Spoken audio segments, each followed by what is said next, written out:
height, but 170 in spread. Is you definitely cannot underride A. It's 7A and B. We're going to be heading down. There's a loop of fences down here to the Boston Bruins fence. We've got an Oxford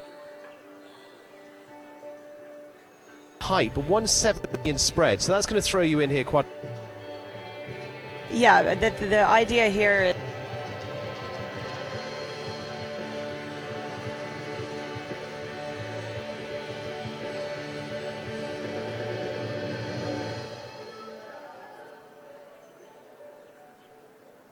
exclusive residential and commercial real estate, attractive investments and project developments, as well as resorts, luxury yachts, and private jets. If you are pursuing ambitious goals, if you live passion, act competently, and appreciate exclusivity, then you have come to the right place. We are looking forward to meeting you. If you're like me and you have a flu, you don't want to go anywhere. Why should you go anywhere? When you'll probably feel better just staying in bed anyway. That's why Baptist Health's Care on Demand is so crucial. Care right from your bed. How are you feeling today? And it's care right away. Because when I'm at the flu, there's only one thing I feel like doing.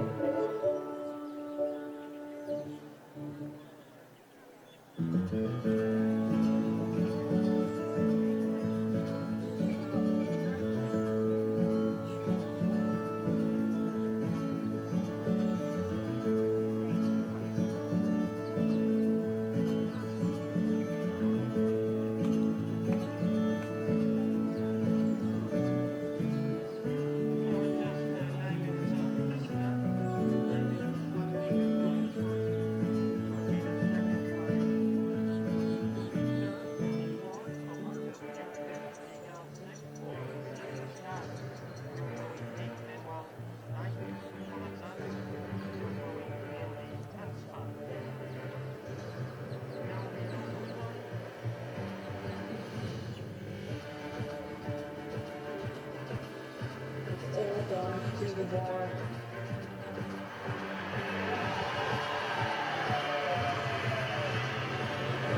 Thanks, Here we go. This is absolutely critical.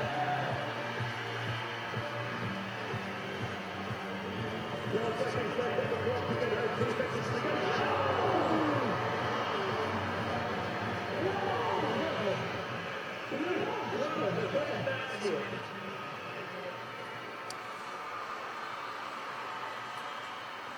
Well, good afternoon and welcome to Wellington in South Florida for the Longines FEI Jumping Nations Cup of the United States of America. It is this weekend when we'll see the start of the battle between Canada, Mexico and the United States for that all-important place at the finals in Barcelona in September. Today, though, the featured class is for individual honours, and it is the Longines Grand Prix of the Palm Beach Masters, this CP-sponsored show presented by Suncast. Well, as some of the preparation for this impressive individual class, Stephen Wild here, part of the arena commentary team, caught up with US Olympic gold medalist and world team gold medalist at the most recent World Championships, Laura Kraut, to walk the course, and we joined them mid-flow. Height, but 170 in spread, so that's going to throw you in here quite a long way. Yeah, the idea here is you definitely cannot underride A. It's wide, it's not so tall. It's a short distance in the middle, and the vertical is very tall coming out on yellow short cups. I think if they breathe on it, it's coming down. That sounds like an Alan Wade course to me. I know, I think it does. He's very good at the delicacy end. So let Adrian Sterling just checking the pole there. She sees it does roll quite easily in there. So from 7A and B, we're going to be heading down. There's a loop of fences down here to the Boston Bruins fence. We've got an Oxford coming up there at 8. And coming down, what sort of distance? We're coming on a bit of a curve down here. Yeah, I think, again, it's straightforward distance is 7 strides. It'll depend on your and also how stopped they get in the double. So I think, you know, people will probably land, take a stride or two, figure where they are, and then try to meet this a little bit on the go. in 7 just because it's quite a big triple bar. Okay, so triple bar in there to a vertical. We're actually going to move across to the triple combination, but just talk to me about this from 8. Well, from 8 to 9 is 4 really, really tall vertical on all in all, not easy. Okay, so coming across to the triple combination, it's 11 ABC. So 3 parts to this. And just looking down, again, 1 meter 55 on the way in, 11 meters 30, so 2 strides here. This one is big, but it's going to be more about pace, isn't it? Well, I think that, the problem here is it's the end of the course. You're aimed a little downhill. They're going to be getting a little bit tired. 2 verticals, short 2, a little bit of a push out for the oxer in the 1. And a triple combination is always a hard part of the course. Absolutely. So that comes at you thick and fast. 11 ABC there. And then we're going to go and take a look at the far part, of course, the final couple of fences at, 12 and 13. And again, all the way through here, Alan Wade, our course designer, he beat the Build the World Games in 2018. You've jumped his courses enough times. There's always just delicacy and a bit of a sting in the tail. Absolutely. I mean, we did like his courses in 2018, so that worked for us. But yeah, he's difficult. There's no question. And this fence 12 is a very big oxer right here by the end gate. The horses are going to think they're finished, so it's going to be hard. It's a sort of an awkward angle to get to it. It's big, it's wide, and it's a little bit plain with the color. So yeah, this is difficult. And the next one. 165 in spread coming through there. Now, just down to this final fence here, we're looking at, 5 strides here, and maybe a little on the short side. Definitely on the short side. If they make a good jump here, it's going to be very steady. And, a lot of times you give in a little bit or the horses are tired, and it's so tall. Going right again into the end of the ring, you can see the Longines clock on the backside. Just hard to keep their focus and very, very tall. I don't know, what size does it say? That says 160 plus. Plus, yeah. Don't tell me, actually. Let's go and have a look at that. Final fence down there. Yeah, it's just touching around just over the 160 mark. The final fence there's Longines vertical last. This is going to be the fence as well that raises money for Just World. If they jump this, well, they put 200 meals in the bank there. But Laura, we're just going to turn around and just take a look at this fence here, because it's almost up to the top, but they put a little bit down there as well to help it along. They're kidding you. Yeah.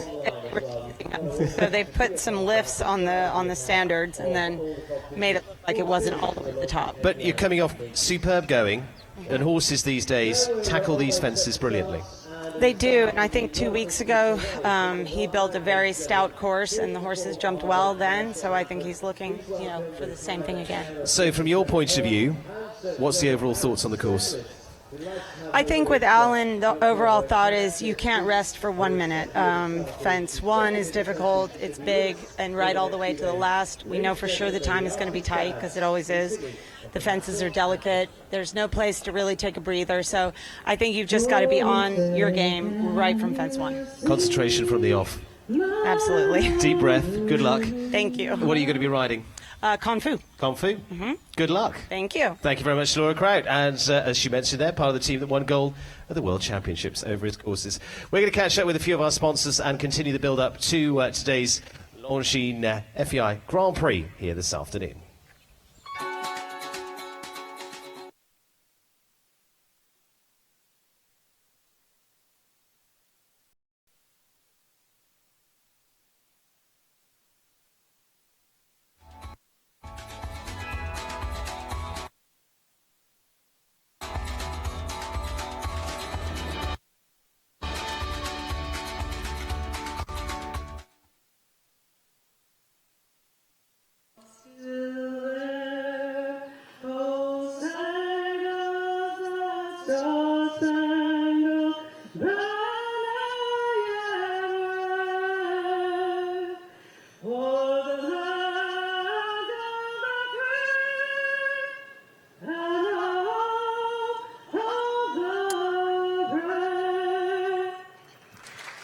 Well, good afternoon and welcome to Wellington in South Florida and the Palm Beach Masters for the Longines Grand Prix, a $213,000 class. In this jump off, we have just over 45 going to go to post. We start with Georgina Bloomberg and Chameur towards the beginning of the draw. We've got Billy Toomey, the number 5 here, the alternate for the Irish Nations Cup team on Sunday. Scott Keach is going to go earlier in the order as well. Devon Ryan and Eddie Blue, a combination that were on the podium here in World Cup action a short 10 days ago, are here lining out number 13. Emily Moffat, Tipsy de Terrell, double winner here during the World Cup Tour. She's keeping winning good for Nations Cup. Rides Tipsy here today, having gone very well yesterday in the pre-qualifier. Shane Sweetnam and Chucky Z, his very good Grand Prix horse. We'll see how they do here today. Amanda Derbyshire, Louis Banter, Brian Mowbray, MTM Vive le Rêve. Brian, twice a World Cup qualifier winner, just 18 years old, and alongside the likes of Laura Crowd, Beezy Madden, Margie Goldstein-Engel on the US squad here. Kat Tyree and BEC Lorenzo, she's had some very good results at this show over the years. Lorenzo De Luca with Dinky Toy, his horse that was third in the Nations Cup Grand Prix of Dublin last year. Yuri Mansour here for the Brazilians alongside Rodrigo Lambre. There is Margie Goldstein, the Florida girl, looking to score for the United States of America here on Sunday afternoon. And we finish off then with Dara Kenny and Babalu. But we start with Mexico. Mexico, the defending Nations Cup champions of Florida, and Andres Torres Hernandez and Chabacon are our first to go.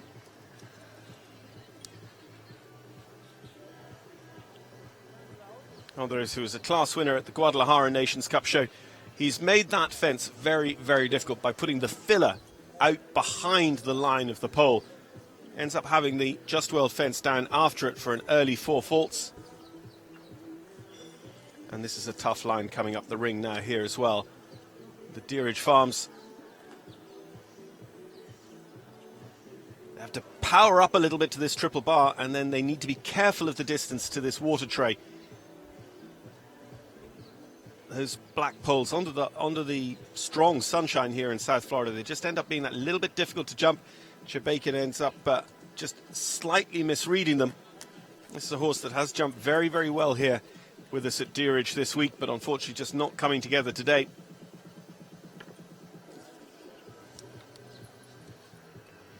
And over the last goes as well.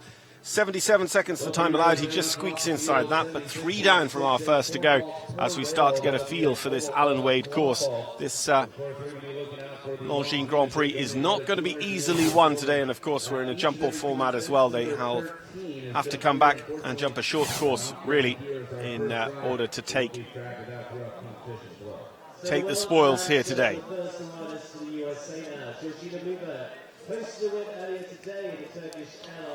Well, coming off the back of a win this morning with her other horse Paula, this is Georgina Bloomberg. Georgina with Chameur here this afternoon. Georgina, as an individual rider for the United States, had to really fight for her qualification spot in this Longines Grand Prix. She did it in great style with a result high up the order yesterday. Georgina with Purple Road LLC's Chameur by Cayetano.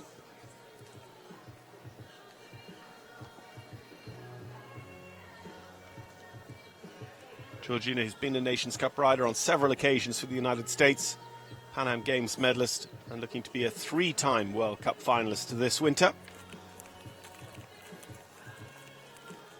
And this is a little bit how she approached the first round track yesterday. We were metre 55 yesterday, we're metre 65 today.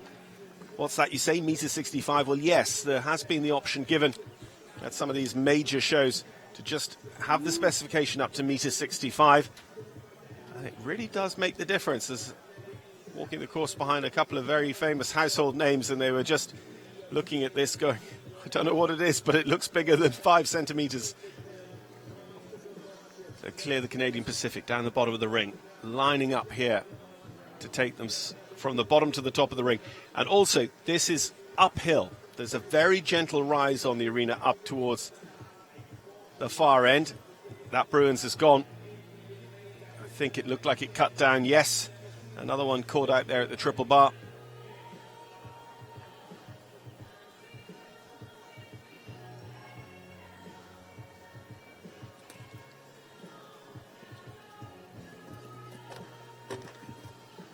Very, very tough distances through that triple combination as well. Vertical 2-stride, vertical 1-stride out over the oxer. Has to hold Chameau off the last as well. Unfortunately, it's into time. It's 8 for jumping, 1 for time for Georgina Bloomberg, so 9 in all, as we await our first clear round in the Longines Grand Prix here at the Nations Cup show of the United States of America. A total of 9 calls here, Stephen. Georgina winner this morning. Sitting on just about part of it, so 200 deals through just well there through the Longines Anti-Soul Initiative. On we go to next go, and then Enrique Gonzalez. Enrique, a Grand Prix winner down here in Florida before now. And riding his cover on the 30-year-old Shaq now, by the World Cup stallion right now. Chaco Blue for Enrique Gonzalez. Well, another one of these Chaco Blue horses. Chacna. Enrique Gonzalez co-owns this horse with Alice Levitz. Representing Mexico here. Nations Cup this week. He's part of the squad from which Stanley Van Passion will be choosing his 4 riders for Sunday. Enrique, World Games rider, Pan American Games medalist, and 2008 Olympian for Mexico. Enrique was riding here with Chacna a couple of weeks ago in our World Cup as well. Picked up points on the potential path to Las Vegas.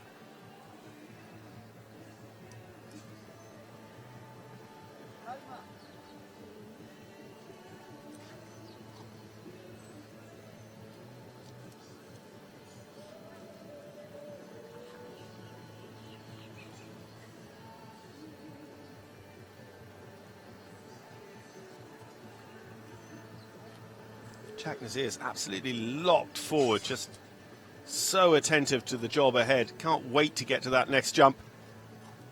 Does a nice job there. Enrique just sits up. You saw him work through his hands to just hold the horse a little bit of the final part of that line.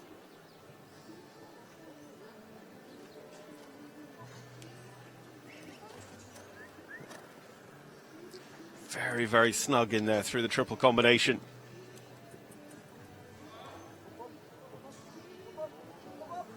Oh, I thought he was in trouble. He landed in a little bit of a heap over the second last. The green is the new blue. He sits up and rides the big Longines vertical and gets home inside the time. Clear round number 1 from a squad rider for Mexico. And Mexico are the defending Nations Cup champions at this show. Are they hitting form at exactly the right moment this weekend? Absolutely so. Mexico in the frame of the Mexico with the winning seed in the launch of the Nations Cup here last year as well. On to Ireland now, and it's Billy Toomey. Billy over this horse alongside Kim Barsley. Kim, who was one of the previous was by his very top right, she's Flamenco. And 11-year-old Kimber Flamenco going now for Billy Toomey, who's won around the world his first season here in Florida, twice competing at the... Well, a new face on the Florida circuit, Billy Toomey and Kimber Flamenco. Billy, who will serve as the number 5, the alternate for the Irish team this weekend. Billy has fantastic record, though, in these classes. The Nations Cup Grand Prix, he's won at Falsterbo in Sweden, the King George at Hickstead in Great Britain, and St Gallen in Switzerland.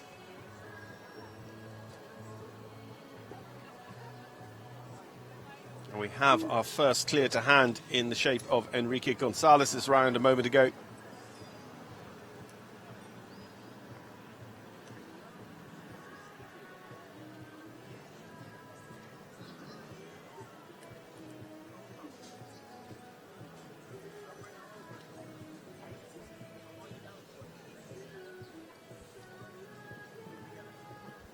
Answering some of the important early questions on this course. And there are real sectors of difficulty. This will be one of them. And they don't have, real linking fence. It's actually sector of difficulty ramped up right against another sector of difficulty on this course. And that's the things, particularly when we're talking about maybe at one of these 5-star shows, a meter 45 class or a meter 50 class. Oh, they could be in trouble here. They know each other so well. Billy was just able to put the leg on and increase the power to come out through that triple combination. And this should be okay on the clock, 77 seconds. Nice jump out over the last. Billy Toomey and Kimber Flamenco give us clear round number 2 in quick succession. And now we definitely have a jump off to decide the Longines Grand Prix. But our last 2 riders in Enrique Gonzalez from Mexico and Billy Toomey from Ireland are clear, 75.82, and that's another effort for the Longines donating 200 meals. It's just World International. Two very good combinations, finding the keys so far, but then before they are two top-class pairings. So Ricky Gonzalez, Shatna, Benicio Nivalis, and Kimber Flamenco. On to Israel now. Alberto Misha riding for himself by the Wolver Hollow. This is 12-year-old by the top stallion that we heard a lot about last night, Emerald. Ictus Emma, for the rider who's ridden at 2 Olympic Games, bronze medalist in the Panas, and twice competing at the World Championships. Alberto Misha, Israel. So Alberto Michan with his own and Wolver Hollow's Ictus Dema by Emerald.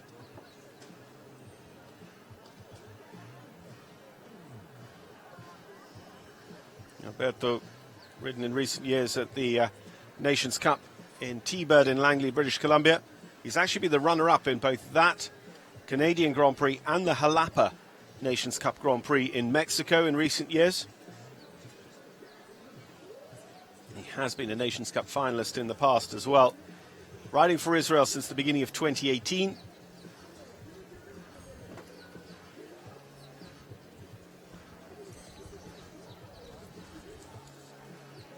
Just look at Alberto. As he comes out the corner, he's just trying to anchor the horse and get exactly the pace he wants, the spot he wants for the beginning of this long line up the ring. Clear all the way there. Just had the very first two horses in the class have a rail out of that triple bar in the middle of that line. It's been cleaned then. Clean ever since, but has the middle part of the triple combination down and has to really reach for the last. And over the last, just inside the time, 500ths inside, Alberto Michan and Ictus de Emma are a 4-fault round for us here today. Goes into third at this very early stage. But when you look at some of the times, 76.87 for Enrique, 76.95 there for Albi Michan.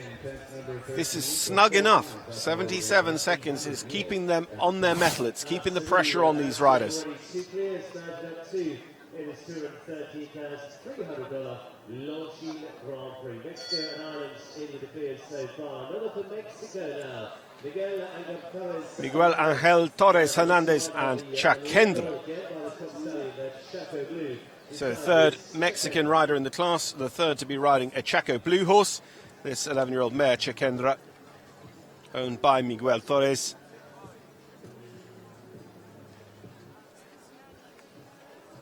This is actually Miguel's first time jumping with us here at Deerridge since the first show back in 2016. He's top 5 in a jump-off class at the Jalapa Nations Cup show 12 months ago.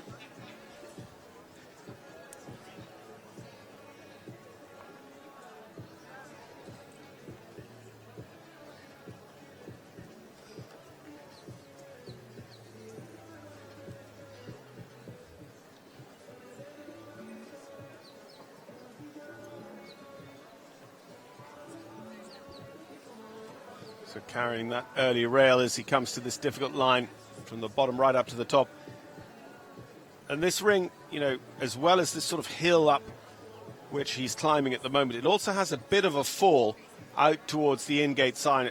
It's crowned about a third of the way across. There's a little bit of a fall this way towards the VIP as well, but it's particularly pronounced across 2/3 of the ring, a downward slope towards the in-gate.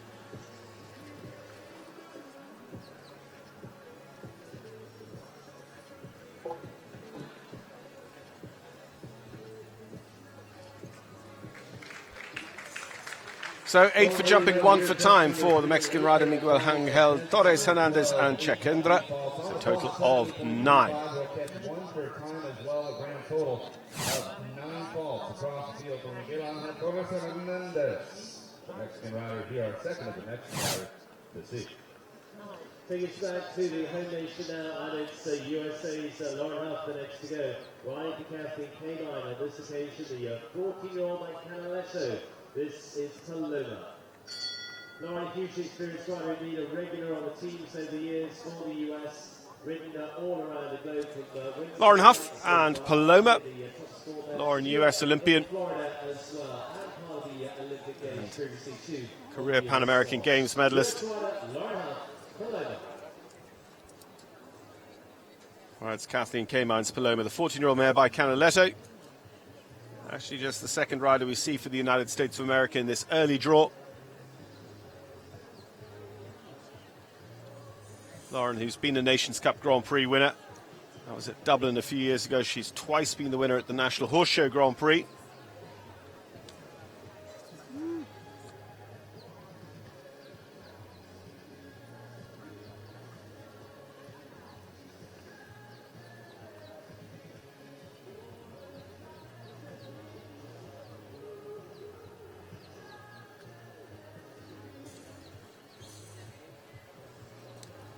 It was a nice ride in there because you actually saw she lost quite a lot of energy just turning around the triple bar and had to push Paloma a little bit towards the bridge.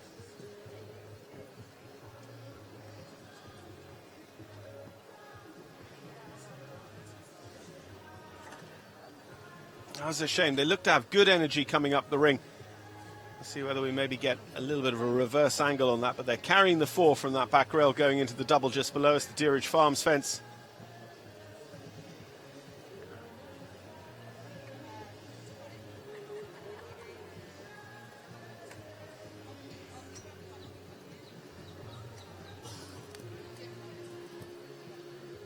Smartly ridden through there. It's a real job for the rider to expand and compress the horse and ask at the right moment for all the questions to be answered through that triple combination. Yeah, Lauren Huff and Paloma, 4 for jumping, 1 for time, 5 in all. And I just thought that when they had that moment of having to re-accelerate going into the little stone viaduct wall early on the course at number 4, that those who are getting inside the time are never falling behind the pace for a moment. And because she had fallen behind the pace for a moment, I thought she could be caught out. Scott based up in Canada and start the Southern Cross Equestrian, and it's the horse he rode at the World Championships in 2018. Next to go, Scott Keach. Scott with his own and Southern Cross Equestrians, born to be Picobello. Scott, who's based here in Florida. Lives in Central Florida in Ocala. Rio Olympian in show jumping, having been an Olympian in the sport of eventing at Seoul in 1988. We rode this horse at the World Games in 2018, and we've seen Scott out at the very top level very consistently. Longines Global Champions Tour in New York, and also had some good shows during the 5-star tour at Tryon in North Carolina in October time. Scotty's a career winner of this class, the Longines Nations Cup Grand Prix of the United States.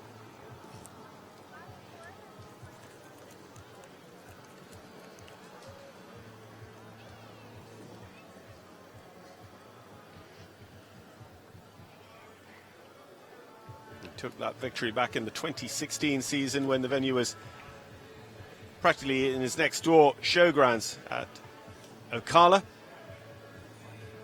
Ends up having to push up there over the triple bar and away, having come down on the vertical. And take that big old vertical as well. Any vertical on this course is standing pretty much minimum of metre 60. Only number 2 at the top of the ring stands metre 57.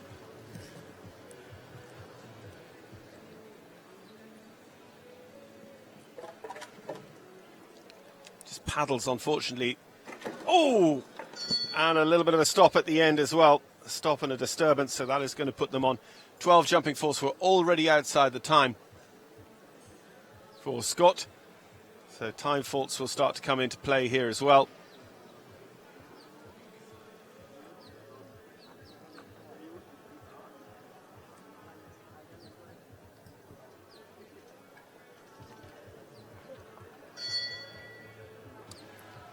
So our ring crew here have very quickly reset this near metre 65 last fence. I'll tell you that the last fence is playing its part today in Longines' partnership with the Just World International charity. Their partnership has provided tens of thousands of meals for deprived children all over the world. And today, 200 more meals in the programme being donated every time a rider clears that final fence on course. So 15 in all for Scott Keach. 2 clears at the moment, Enrique Gonzalez and Billy Toomey coming back for the jump-off. Let's see if we can get another one for Mexico on that board. Manuel Gonzalez to Frein. Manuel with Hortensia van der Leeuwenhoek.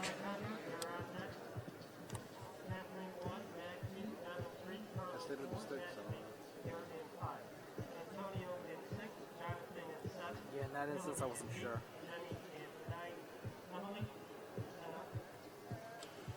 Manuel was part of the winning Nations Cup team here 12 months ago.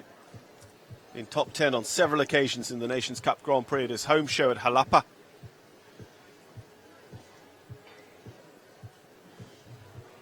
There was a big rider in Nations Cup action for Stanley Van Passion's team last year. Showed at Dublin and also in the 5-star Nations Cup at Gijón in Spain before being part of the Mexican Challenge at the finals in Barcelona in September.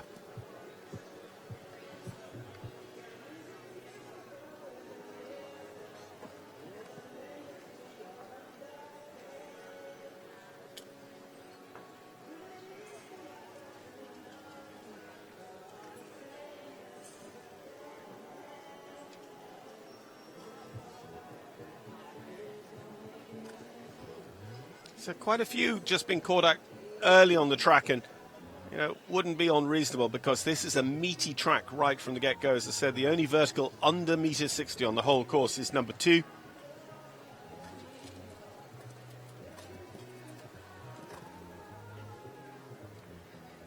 Nicely placed through the triple combination.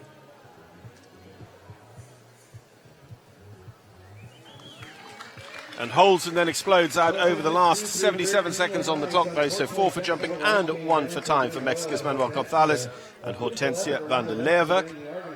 5 faults is going to go into 5th. Lauren Huff was a little faster on 5 faults to hold 4th. Albi Mikan of Israel is our only 4-faulter in 3rd. Billy Toomey and Enrique Gonzalez are the 2 coming back for the jump-off at the moment.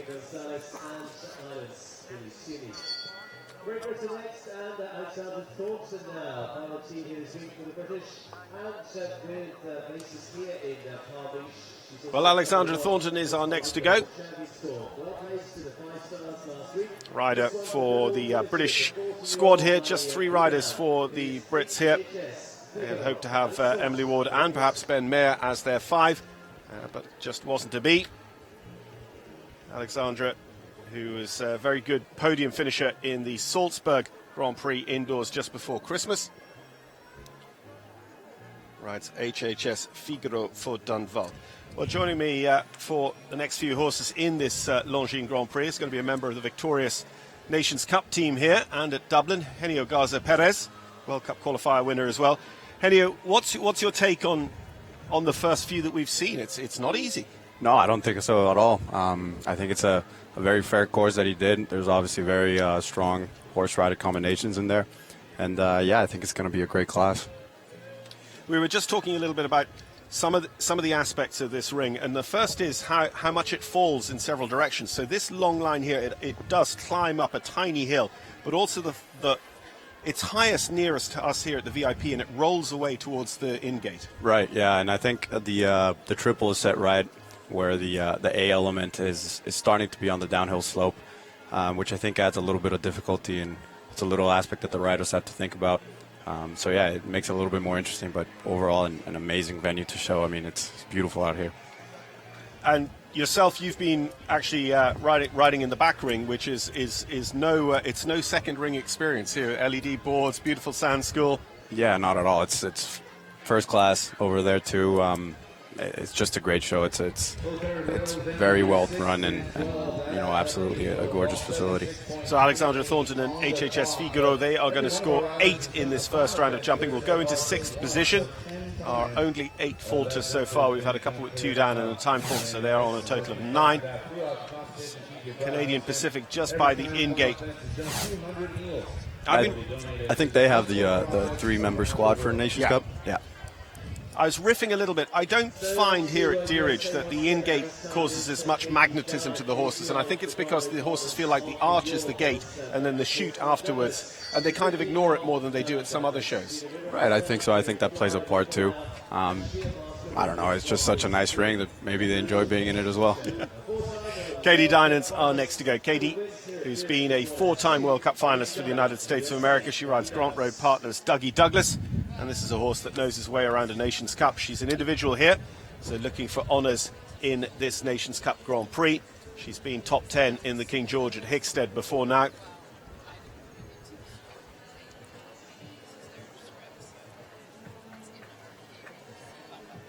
We've seen also, Eugenio, a couple caught out by the time allowed as well. There's absolutely no moment here where you can come off the gas. No, I think there's, like half the class with time faults, maybe a little bit more. I think everything's a little bit related, so if you lose it in one place, it's kind of tough to make it up in another. So I think that's something that the riders definitely have to keep in mind. And I think Katie's doing really good with the time. I don't think that would be a problem.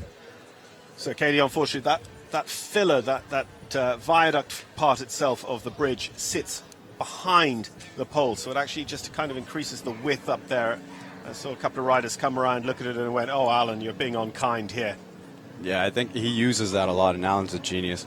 I think he's used it a couple times the past few years here, and it's a fence that, first few times that I jumped it definitely caught me by surprise, and you kind of have to ride it differently than other fences, but yeah, it's Alan's a genius. He knows what he's doing. And, inevitably the whole week is setting up for the Grand Prix, and it's setting up for the other riders for Nations Cup, but we just haven't seen it. I mean, it's the Grand Prix. We haven't seen a course quite like this. It's really asking them to extend and compress quite so often. Yeah, and I think it's a big class for a Friday. Usually you get one or two classes under your belt, and then you go into the Grand Prix. But here it's with the Nations Cup format, it's on Friday. Like yesterday, they jumped the qualifier, which was big enough already, and then to go in here and jump this, it's early and maybe catching some of the horses by surprise. Well, next to go, after Katie Dinan scores another 9, is Matt Cohn. Mac with Chadburn Holdings, Zaya de Saint Giovanni by Cornard Obolensky. Mac, a 2-time Olympian for Canada, in a Pan Am and Nations Cup regular for Canada as well. And as we've been saying, he can trace his career all the way back to a World Championships at Dublin in 1982. Were you born in 1982? No, it was still not planned yet.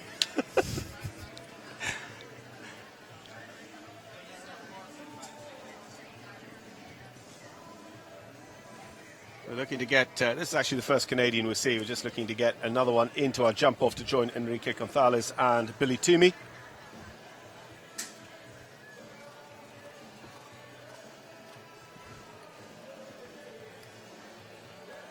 Yeah, Mac's a great guy. Lovely guy to be around and super rider. He's been in it for a while.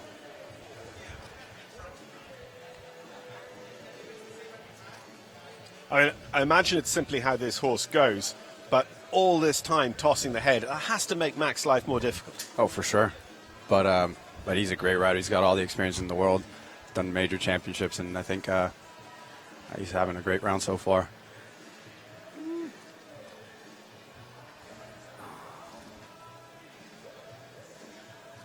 Oh, that's a That shame. was unfortunate, Yeah, it's actually one of the first times that's gone. We were looking all the time at that line, and we've seen pretty much every pole go in it. And now the very end of the line goes as well for Matt Cohn. See whether Four Faults might take home a little bit of a check here today, though. Looks like it, yeah, fast 4.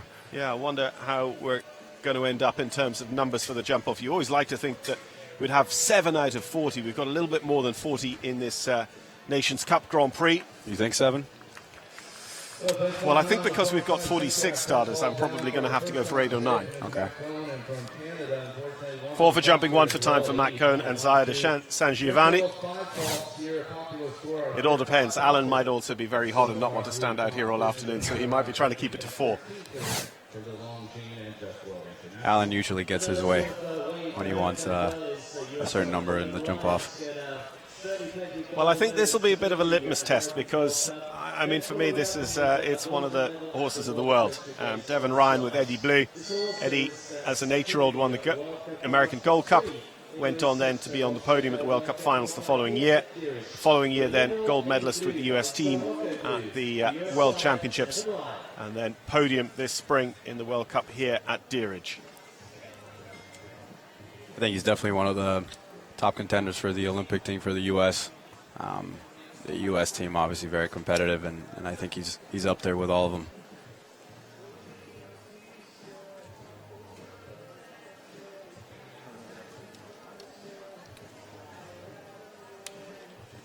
Yeah, playing an interesting game here because, of course, the US want to try and take one of the places available in Barcelona, but they also have to manage their team, they have to manage their riders, manage their horses to make sure that they've got the right ones peaking in time for Tokyo as well.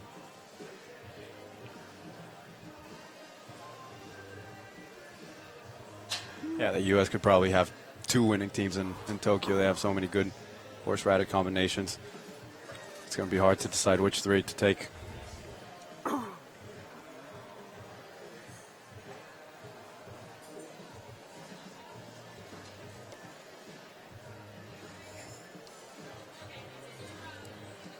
Actually, this is, in poker terms, Devon is all in on this horse this week. He's just here with Eddie, if memory serves, for this weekend.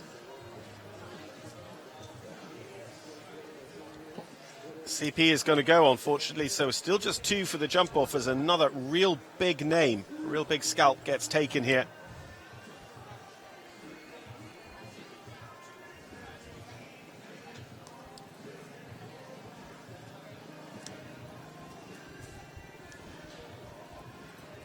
Seen Devon actually was with Cooper on a winning Nations Cup team in Dublin in recent years as well.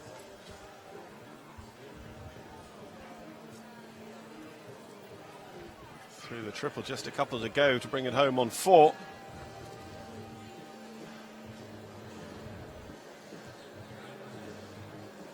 That was unlucky. Good round.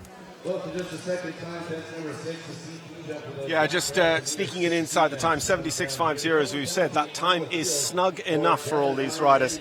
And the 4 faults for Devon Ryan and Eddie Blue will leave them sitting in 3rd at the moment. That's our fastest 4. We might see faster yet if somebody has quite an early rail. They might have the ability to just pick up the pace and try and move out in front of the 4 faulters.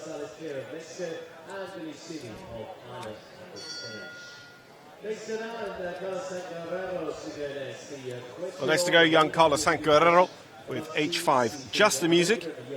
Carlos Sainz Gonzalez, his father, jumping in the second ring tour here as well. So Carlos Sainz with us in Europe this year. He jumped the World Cup qualifier at the Stuttgart German Masters Show and jumped Nations Cup in 2019 in both Dublin and in Canada.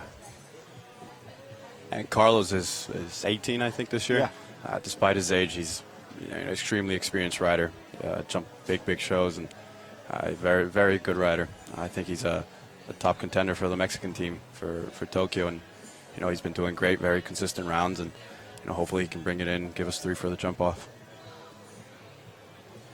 Well, already 1 for Mexico in the shape of Enrique Gonzalez, who is squad member alongside Carlos.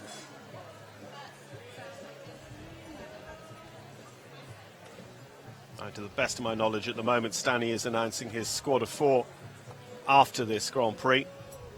So actually they're a little bit here riding almost as if they're in a selection trial.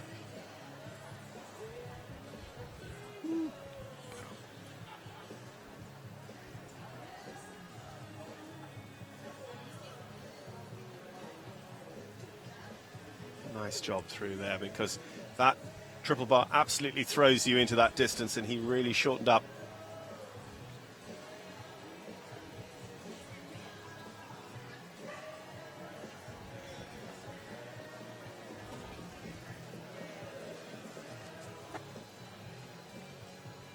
Time is comfortable enough, gives that a hard rub in front. Bring it home. Nice job. Just outside. Just too much preparation all the way home. 77.15 for Carlos Sainz Guerrero, and a single time fault will go into 3rd. He rode that great. Really took care of everything.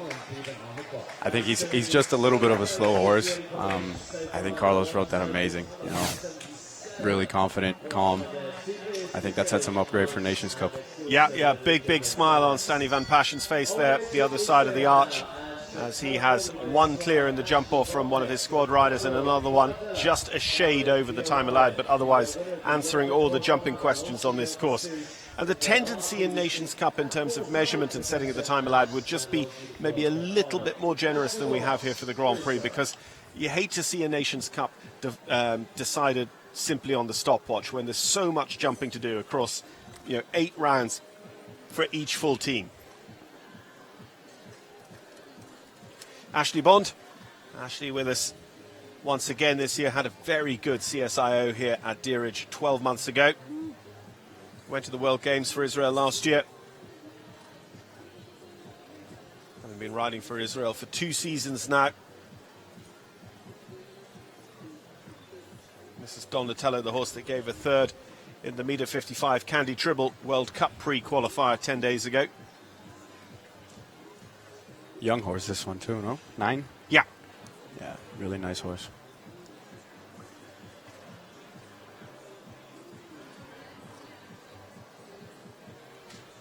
And Ashley, well, I don't want to jinx her, but you always look at her and you go, I don't think we have too much to worry about here in terms of the time allowed. No, definitely in.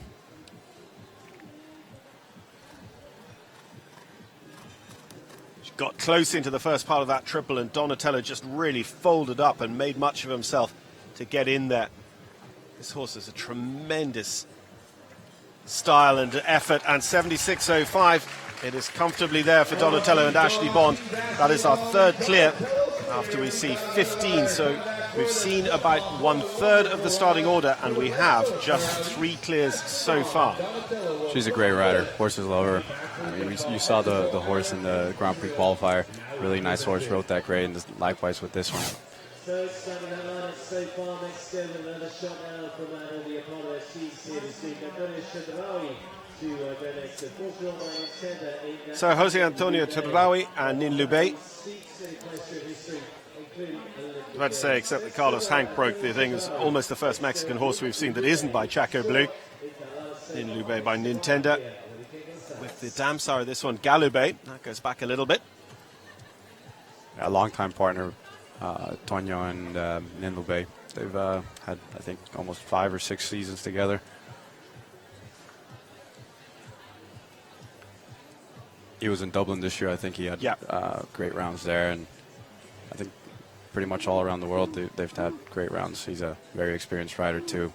Kind of looked up to him my whole life. I grew up watching him ride, and he was a a principal in the main team for such a long time. Well, as well as Enrique, those guys I grew up watching. So I've had the pleasure of riding with them in a few teams, and I always learn from them a lot. I think that, I spoke a little bit with Daniel Blumen yesterday, and, always speaking to people about, what it feels like to be on a team. And it's very much about, it's almost not how well you're riding or how well your horse is going. It's how well we all get on together. And sometimes that can turn into success on its own. Yeah, absolutely. I myself, I'd rather jump a Nations Cup than pretty much any Grand Prix in the world. It's just because it adds that team aspect that gives you, that extra sense of wanting to jump clear, and definitely you want to pull harder for your teammates. And clearly the ones that stick in the mind are here 12 months ago, Dublin 18 months ago, but you guys seem to have fun. We have a lot of fun. That was unlucky. So Antonio and Nin Lubey just going to take a rail. Second in quick succession. In fact, they're into time too, so it's 8 for jumping, 2 for time for a team rider with Nin Lubey.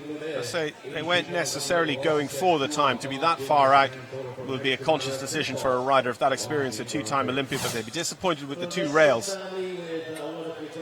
But there's a little bit, what we're constantly talking about, related distances. When you're not quite right coming out of the triple combination, the chances are you're not going to have time, space or distance to correct yourself before the next fence on course. And that's slightly what happened to Jose Antonio Chedraui.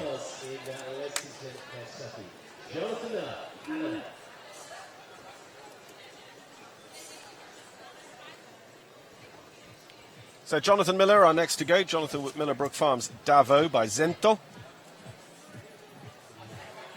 Canadian World Games rider and World Cup finalist.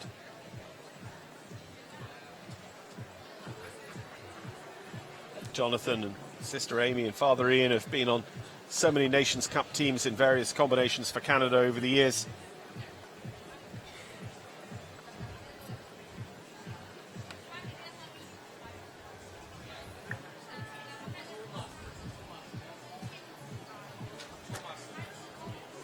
That stayed. Yeah, bounced right up in the air. Millers have to be one of the most established horse families in this sport, I'd say.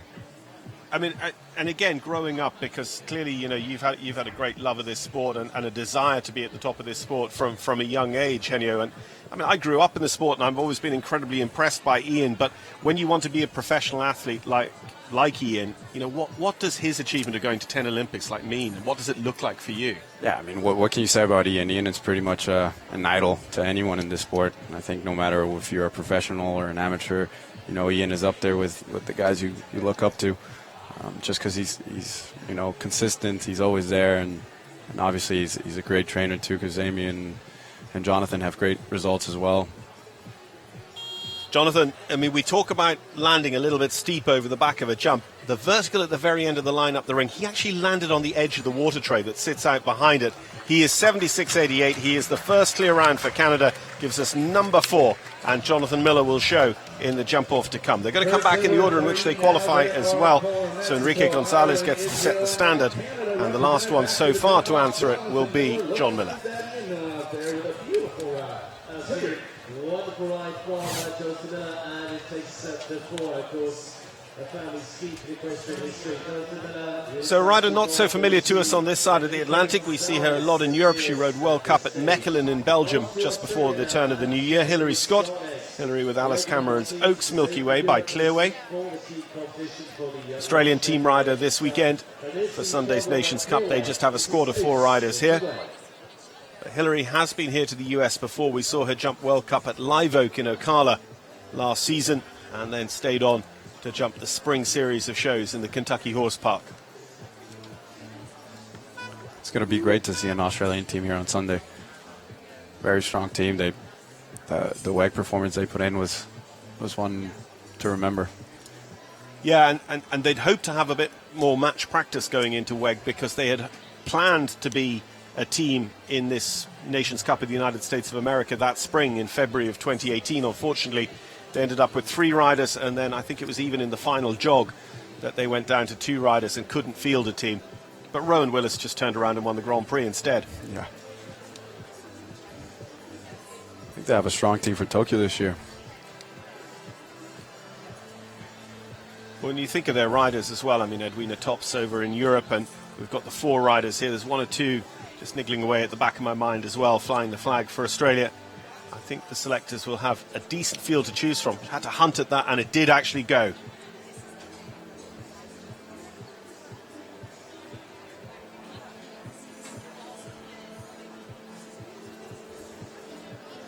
It's nice to see people like Hilary coming down to Florida.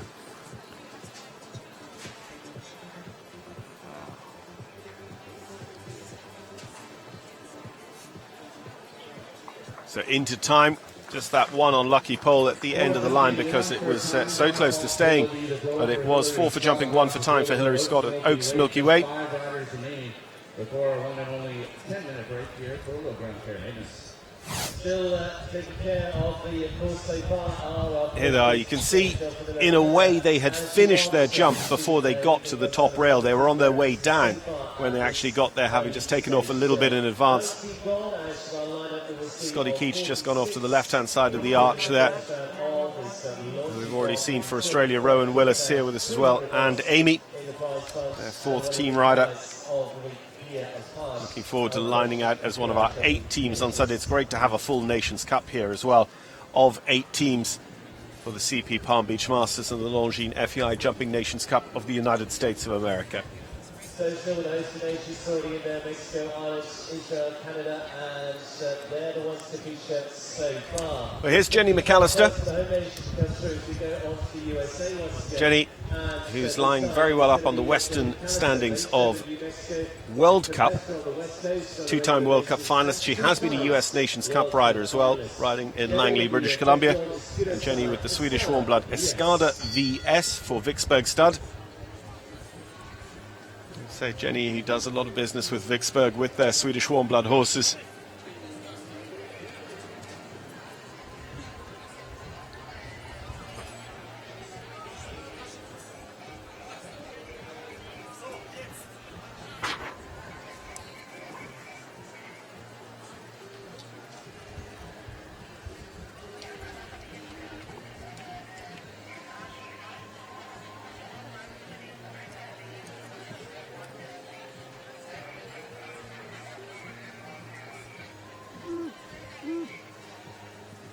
Just saw that Jenny ended up, the horse wasn't 100% listening to her. She just ended up overturning a little bit back to the net jets.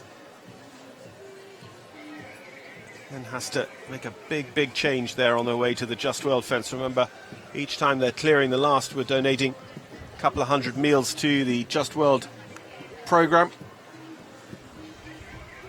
So talk to me. So the Canadian Pacific, Eugenio, has gone 4 or 5 times whilst we've been sitting here together. Just tell me about the questions there, you know, where it comes off the Just World and in the ring. I think when I walked the course, I thought that was going to be one of the most challenging jumps to jump. I think after the 5 strides, that's a little bit open. Kind of got to regroup. It's a big, tall vertical. I mean, it's top of the standards. Light poles, very dark, and then you got the background. It might blend into the background of horses, so you gotta get a real good shot in and kind of balance the horse. And some horses just, you know, it's a hard jump to jump. 8 for jumping, 1 for time there for Jenny McAllister. So just as it was when Henio joined me, we are seeing a lot of riders just outside that time. It really does take a little bit of riding, a little bit of commitment right from the timers, the start timers, to be there. Yeah, even our 4 clear, I mean, 3 of them are within less than a second of the time allowed, so I think Alan just got it just right.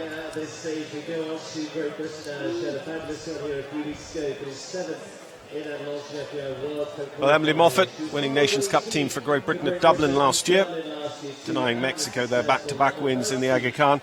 Emily with the Moffats and Poden Farms. Tipsy de Terrell, a double winner here during World Cup week at Deer Ridge Farms.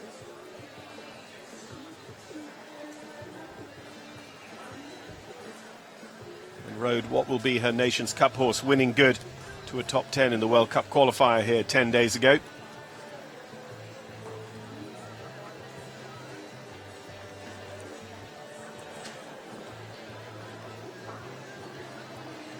Yeah, Emily's a really talented young rider. That was unlucky.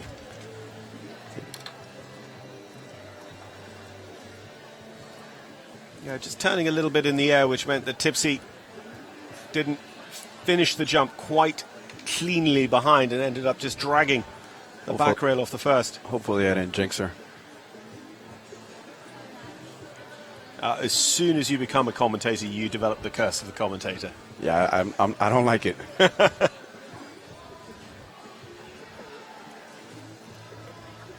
But actually, you know, for Emily, Tipsy jumped great yesterday, stepping up to a $1.55 jump off competition to do this. You know, it'd be a pretty familiar ground for them, but a $1.65 Grand Prix, you know, this would normally be Winning Good's job. But with Nations Cup on the line on Sunday, that's where Winning Good is focused this week.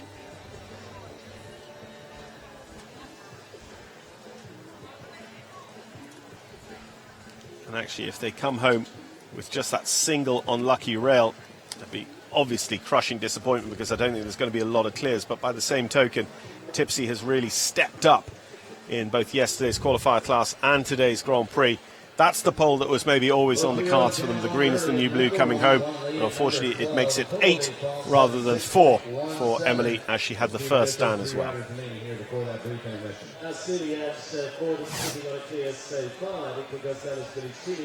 Ashley Moss and Jonathan Miller.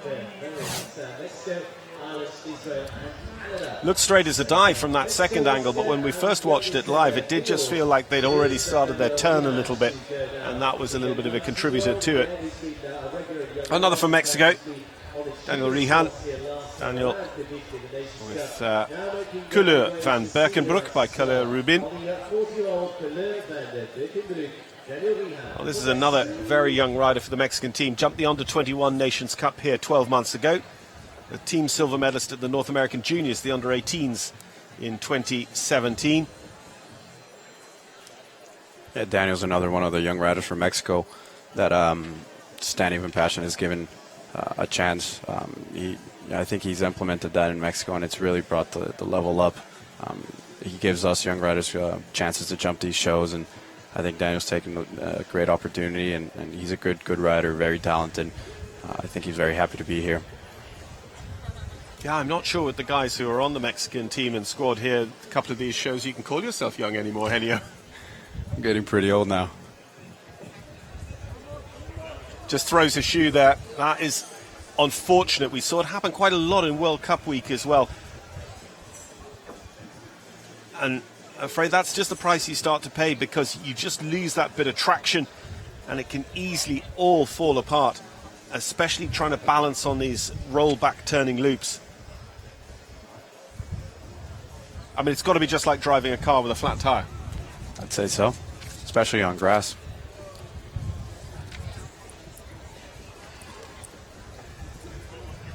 That's a nice tribute to your farrier. You're like, I say so, because, you know, it's never happened to me.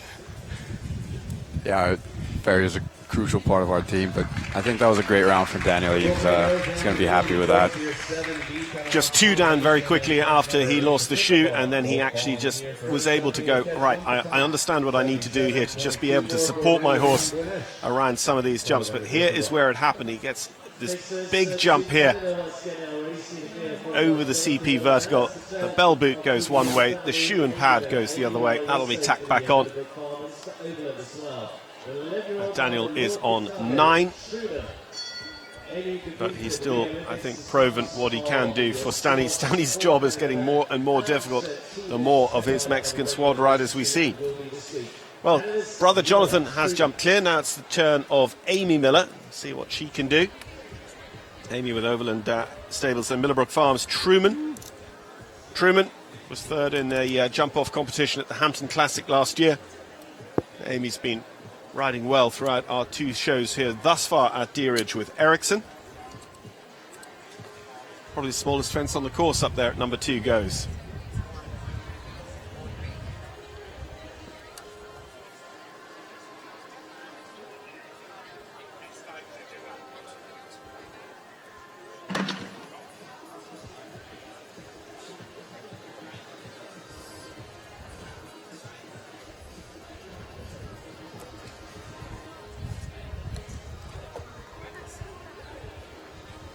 Well, a pole falling on that viaduct wall made a crashing bang here in this arena. I think there's a couple of these riders would be pleased if the crashing bang had been the destruction of that little viaduct wall.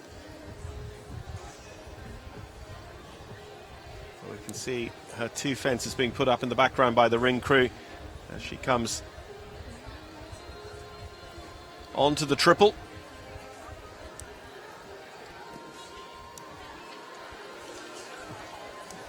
Truman heads towards home. This is probably going to be another one just ticking over into time. Going to have the front rail there, having turned and pushed away from the in-gate. The last vertical goes as well. 16 for jumping, 1 for time for Amy Miller and Truman. So with 1 more to go before the drag break, we find ourselves with 4 currently qualified for the jump-off. That's Enrique Gonzalez, Billy Toomey, Ashley Bond and Jonathan Miller. 4 nations represented as well: Mexico, Ireland, Israel and Canada. Who's already been in the ribbons here this weekend. One of Menezes to go next for himself in the H5 stable, the 15-year-old H5 Quinn Shaw. This being a fabulous horse for him through to the Nation Cup finals previously, the Olympic Games in Rio 2016, and including that gold. So to take us up to the halfway point and the ground care break here at Deerage, Eduardo de Menezes with H5 Quintal by Quintenda. So the Brazilian World Cup finalist Eduardo was part of the Brazilian team that won gold at last summer's Pan American Games in Lima, Peru. Edu had 2 top 5 finishes in the 5-star tour here during Nations Cup week last year. Would be very happy with the top 5 or better today. Eduardo's a great rider. I've looked up to him pretty much my whole life. He was based in Mexico a couple of years ago, so I saw him ride and pretty much looked up to him my whole life. And apart from being a very, very good rider, he also runs a very successful business with Enrique Gonzalez, who jumped clear, and a great coach for Carlos, who also had a good round. So they're having a great day, and hopefully the luck continues and Eduardo can give us 5. No, it's going to be 4 because he does exactly what Amy Miller did, rolls that rustic rail. It's a hunter jump, really. That's what Mario Delorier called that fence over there at number 4. But when it falls on that filler, it makes a huge bang. Actually, the riders just having to be conscious of that it doesn't end up that loud bang chasing their horse. I mean, their horses are, herbivores. They are prey animals.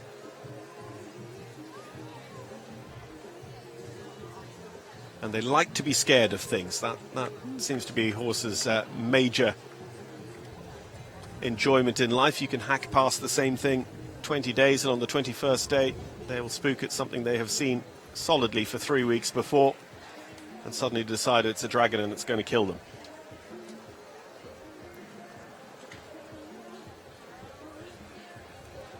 So that's single rail and a time fault. 4 for jumping, 1 for time for Eduardo de Menezes, and H5 Quintal. That goes into 10th place at the moment. We still have those 5 clears.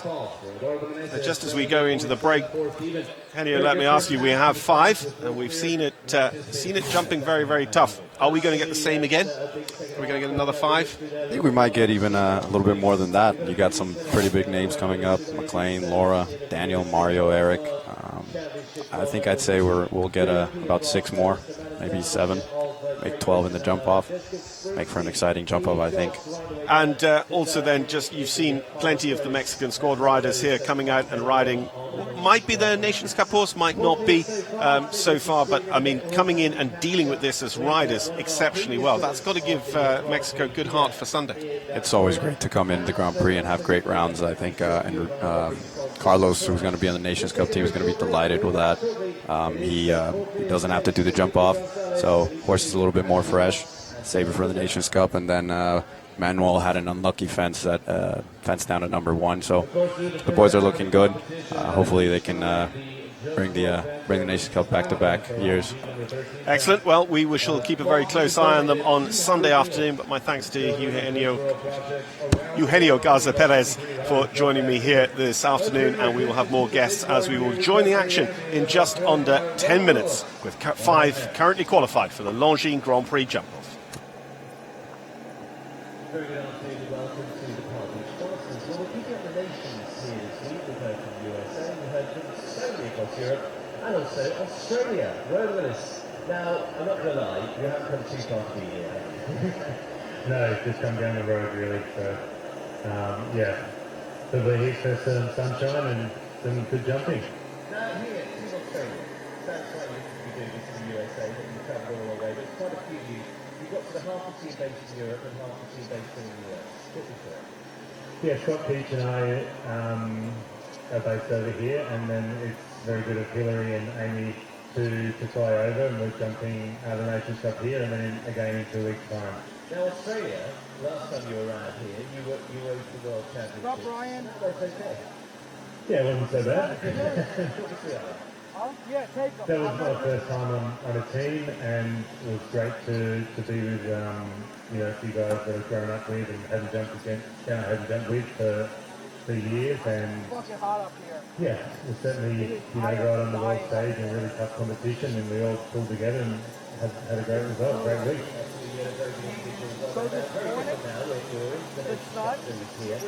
For you, again, it's sort of about preparation towards bigger things. Yeah, definitely.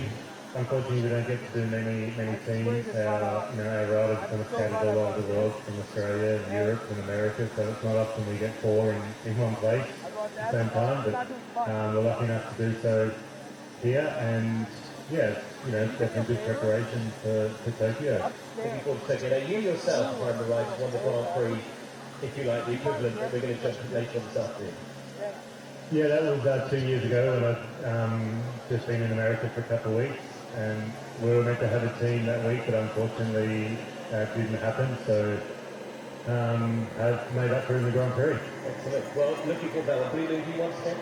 Blue Navy this afternoon, yes. Now, Blue Navy's slightly different because you don't really warm that horse up, do you? Especially not when it's this hot. No, I try not to do much with her. She gets pretty wound up herself, so I try and keep it, to as little as possible, and she knows her job now, so yeah, it's just a matter of getting in there and jumping them. What do you class as little as possible? I walk her for a bit and a couple of jumps and in she comes. After you got a Grand Prix, don't you? Yes. Excellent. Simple as that. Nice, simple Aussie rules. Exactly. Yeah, you've got to keep it simple for us Aussies. Absolutely. Okay. Now, here this week, of course, give me, you've had some great moments in shows, I think. What's been the worst where it's gone not to plan? Oh, well, I do remember at Hickstead having a little swim in the bottom of the Devil's Dyke, and then the production team thought it'd be great to kind of have that on every opening and closing for the week. So yeah, I got reminded of that a bit. Backstroke in the back of the dish. Exactly. Excellent. Well, hopefully none of that this week, Ryan. Good luck to Team Australia. Thank you. It's going to be a big one for you. Good luck. We'll That's see how it right. Thank you goes. very Team much. Australia, Ryan Willis, master of the Grand Prix that we're going to see here at Dirridge as well. Will he do it again? Who knows?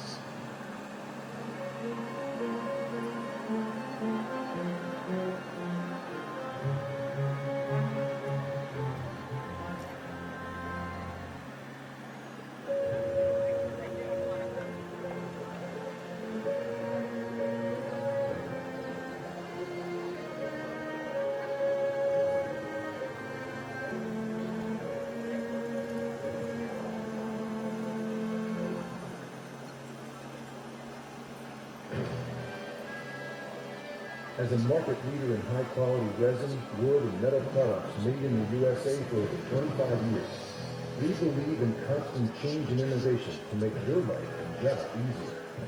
The best innovations come from listening to problems and properly interpreting the issues to create a solution. We take pride in creating high-quality, innovative, and thoughtful products for the commercial space.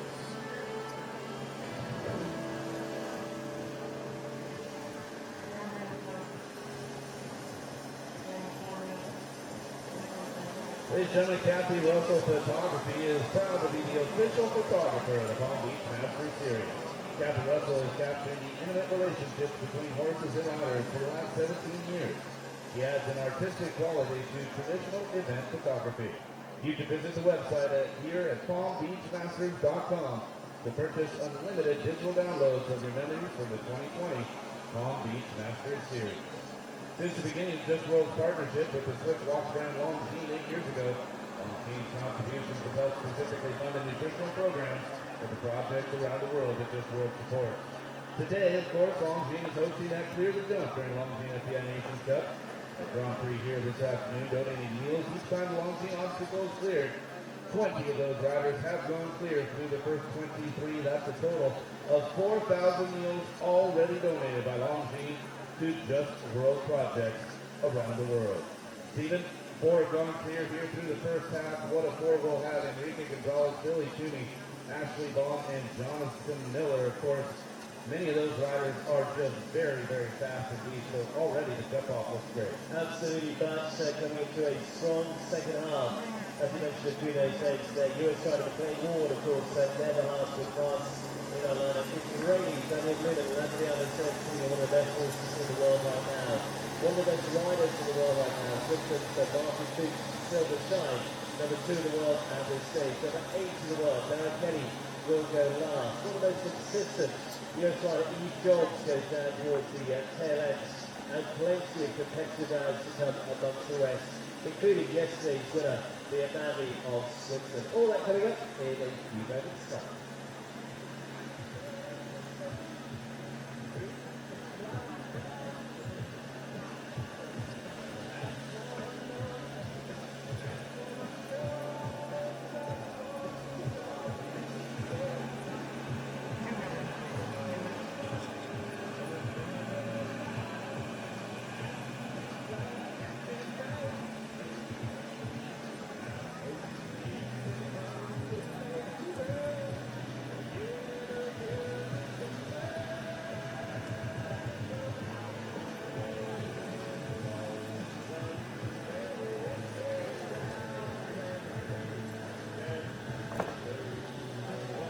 guys done?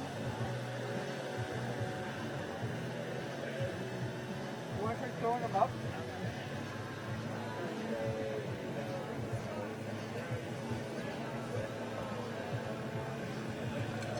Thank you. What time's your next one? I heard the tech managers might do it. They were talking about that earlier.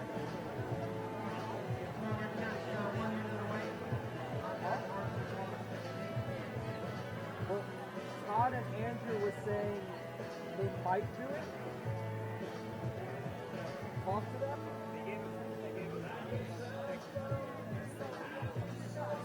Oh, maybe they changed their mind. Because right when Andrew got here, they were talking about it. He's nice. I met him last year. I saw what about him.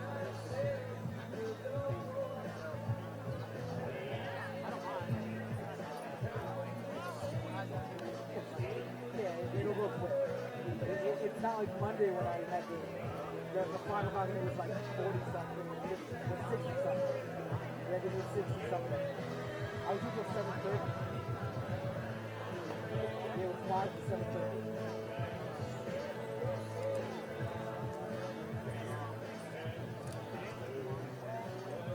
It's the hottest.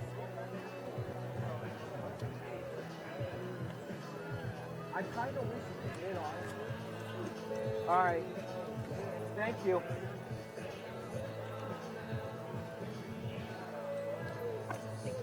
Away we go then into the second half of this long. Welcome back to Florida and to the CP Palm Beach Masters presented by Suncast. It's Longines FEI Jumping Nations Cup week here. The second of 3 weeks of shows at the very top level at this amazing venue, and we are halfway through the first round of jumping and the Longines Grand Prix, a $213,000 class here, the top individual classification of the week. And so far we have 4 qualified for the jump off: Enrique Gonzalez of Mexico, Billy Toomey of Ireland, Ashley Bond of Israel, and Jonathan Miller of Canada. And to get us back into the swing of things is going to be Shane Sweetenham of Ireland with Chaki Z, Spy Coast Farm and Shane's own horse. Another one by Chaco Blue. We've seen several of them already. The US-based Irish rider rode Chaki when he was part of the gold medal winning team at the European Championships at Gothenburg back in 2017. Shane also has good horse Alejandro here.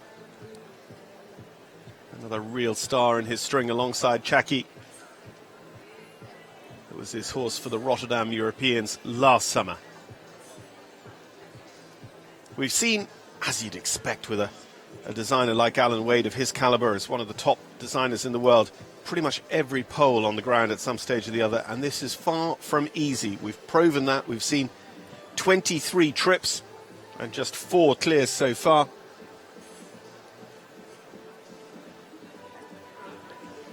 A real shame.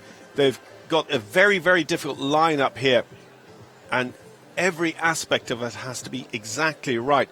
And just coming off the turn in the short end of the ring, they start to push a little bit uphill all the way there as well. And Chaki, unfortunately, just tapped down on that back rail of the Deerage Farms honey fence. Just trying to work out in the final analysis where we think a fast 4 might end up. We've got Carlos Hancorero on a single time fault. Devon Ryan's a fast 4 in 76.50. And this is going to be a fast 4, 77.06. Not fast enough, though. And that's the margin. All of those who've been inside the time haven't been a million miles inside it. It is so easy to trip out of time. And Shane there with Chaki is 4 for jumping, 1 for time. Here's the 4 on replay. And as we saw, that is going to put him into 8th place at the moment. From all across the globe. It couldn't be a part of the team of the World Championships back in 2010. Success in the last 4 months, next going. Bandera to Monterrey and finishing on in the Global Champions Tour. So Nick Pizarro is our next to go. Nicholas with Fabrice DN by the video Elsa Emillon.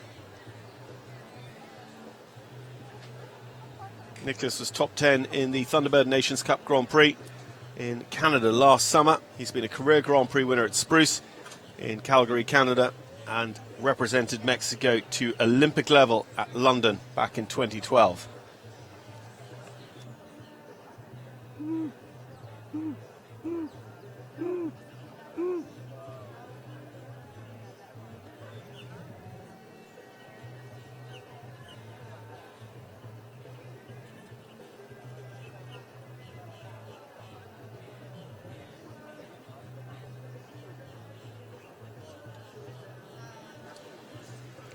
Just wants to hold a little bit off that.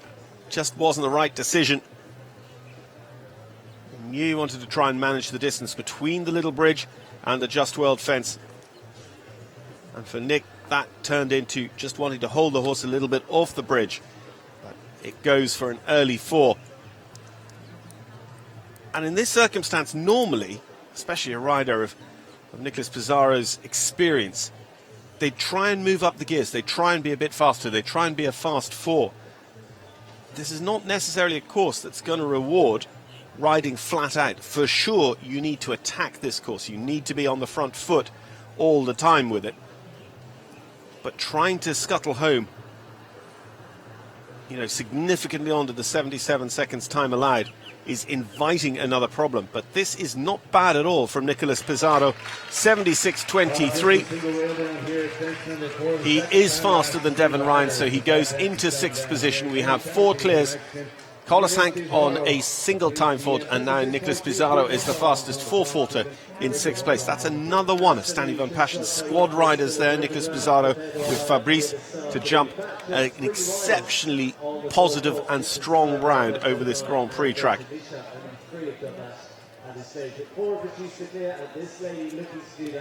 Also now, riding for Great Britain, it is Amanda Derbyshire. Amanda, very successful last year. So Amanda Derbyshire and Louis Banter. We expected to see her with Cornwall BH for Nations Cup on Sunday. Amanda with her own and Gotchman Sport horses, Louis Banter. Amanda was part of the British team that won bronze at the European Championships last year, which was a performance that also helped secure their qualification with a team for the Tokyo Olympics. Amanda was the runner-up in a 5-star Grand Prix at Saugerties in New York in September. Has had a couple of decent scores here as well at the Palm Beach Masters Series so far this year.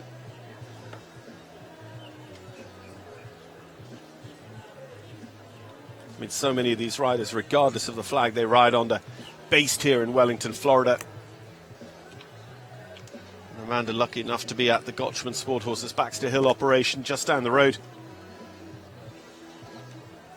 The stables are probably more than 1 but less than 2 miles from this showground. She unfortunately has both parts of that double down, suddenly putting her on 8 faults. Our best 8-faulter is her teammate Emily Moffat. Indeed, she comes home on 8. It's going to be that sort of day for Great Britain. Indeed, it's 12 as I look back to that screen, 16 as I look back to that screen. But Emily Moffat and Alexandra Thornton both on 8 faults, and Amanda looks like she's going to call it a day there with Louis Banter and retire.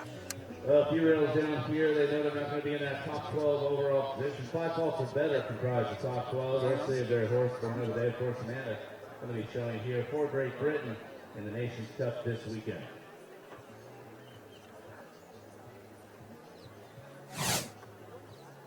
It is on to Canada now, a highly successful rider down here in Florida, Aaron Ballard.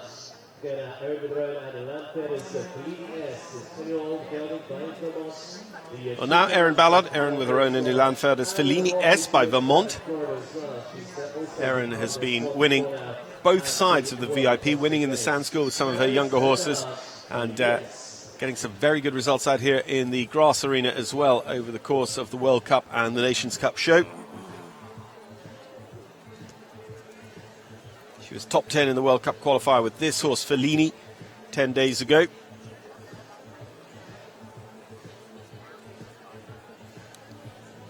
Erin was the 3rd ever Canadian winner of the prestigious Maclay Medal Equitation Finals here at the US National Horse Show.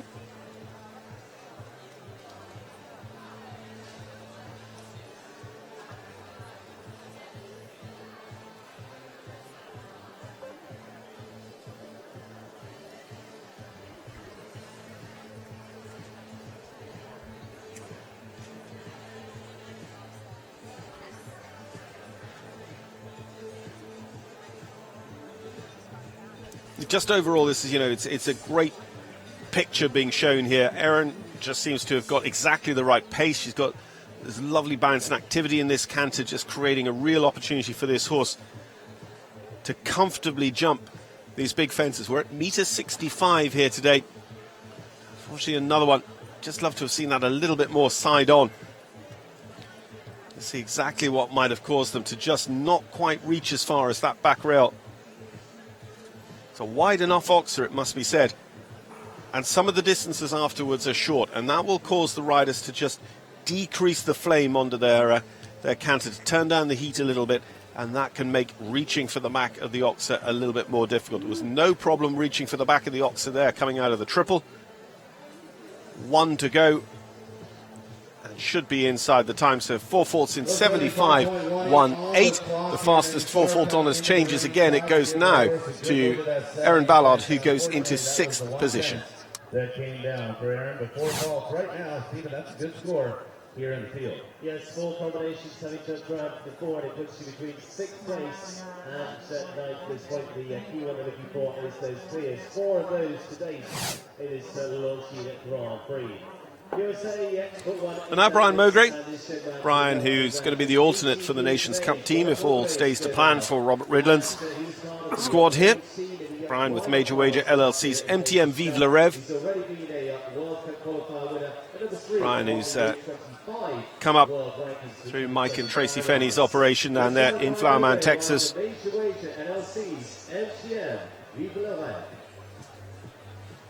Incredibly successful equitation career.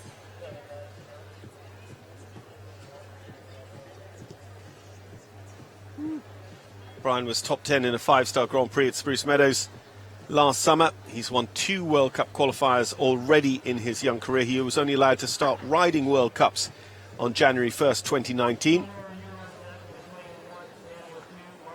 And in the autumn season indoors of shows here in North America at Harrisburg, the Pennsylvania National, and then the following week at the Washington International Horse Show, he picked up his first 2 international wins. That was in the autumn of 2018. And this combination, they know each other inside out. Got a couple of nice rides now for Ashland Farms as well. But MTM Vive le Rêve, it's been his go-to horse throughout World Cup. They're having won his first ever World Cup attempt at Live Oak in Ocala, Florida last spring. He then won the richest World Cup qualifier in North America at the National Horse Show in Lexington, Kentucky. Probably one of the World Cup qualifiers in the world with the greatest history and legend of that show that, of course, became so famous as being the Madison Square Gardens Horse Show in New York. Look at this time. Is it going to be okay? Just has to balance to the last. Might cost him on the clock. It does, unfortunately. Clear for jumping 1 for time for Brian Mowbray. Brian has just had a bit of a nearly week. He was very, very well up yesterday, of course, in the pre-qualifier, being equal second alongside Mario Deslauriers. But the other day he was coming on for a speed class win and unfortunately just misjudged the last, ended up booting it out at the roots and finding himself down the order. Today, having a balance to the last, he finds himself just a shade over the time, and Brian Mowbray goes behind Collis Hank into 6th position. 2 very young riders there, Collis Hank Guerrero and Brian Mowbray, both still eligible to have jumped in the other ring in the Under-21 Nations Cup this week, but they're here as part of squads for the top level to represent their nation.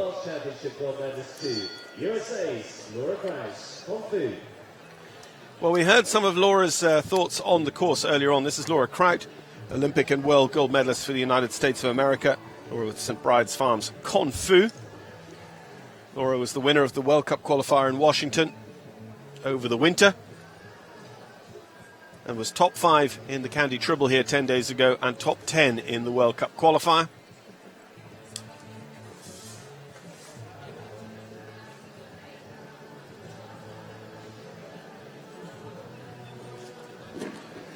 And that little bridge wall is going to go again.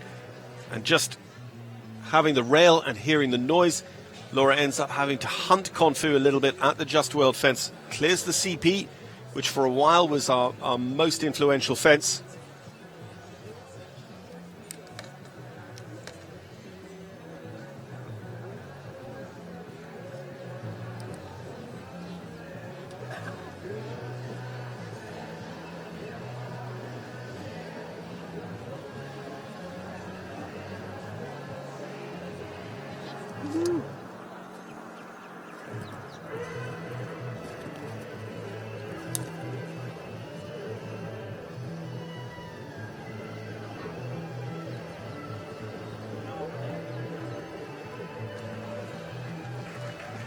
Well, 75 seconds. 75 seconds on the clock, 4 faults on the scoreboard for Laura Kraut, so that goes as our fastest 4-faulter. 0.2 of a second faster than Erin Ballard. Take over 7th position, still just 4 clears. Carlos Hank and Brian Mowgray both a shade over the time. And Laura Kraut, our fastest with a pole. They teamed up right the way through to Olympic gold before now. This man is twice Olympic gold medalist, also part of the team that won gold at the World Championships in 2018. The World Cup champion in Omaha in 2017 as well, and winning a 5-star Grand Prix on this horse just last week. Owned by Bob Russell and Marilla Van Buren, this is the Lingo the Noche de Roda, the US rider McLean Ward. Well, winners in the last 7 days of a 5-star Grand Prix here in Florida. McLean Ward with Noche de Ronda. McLean, who not part of the Nations Cup structure for Robert Ridland here at this show. I'm sure we'll see him riding for the team over the course of the summer. But really, for McLean, it's about having horses on the right path to really peak at Tokyo, I'm sure. Gold medalist with the team at the World Games. He's been a gold medalist with the team also at the Olympic level.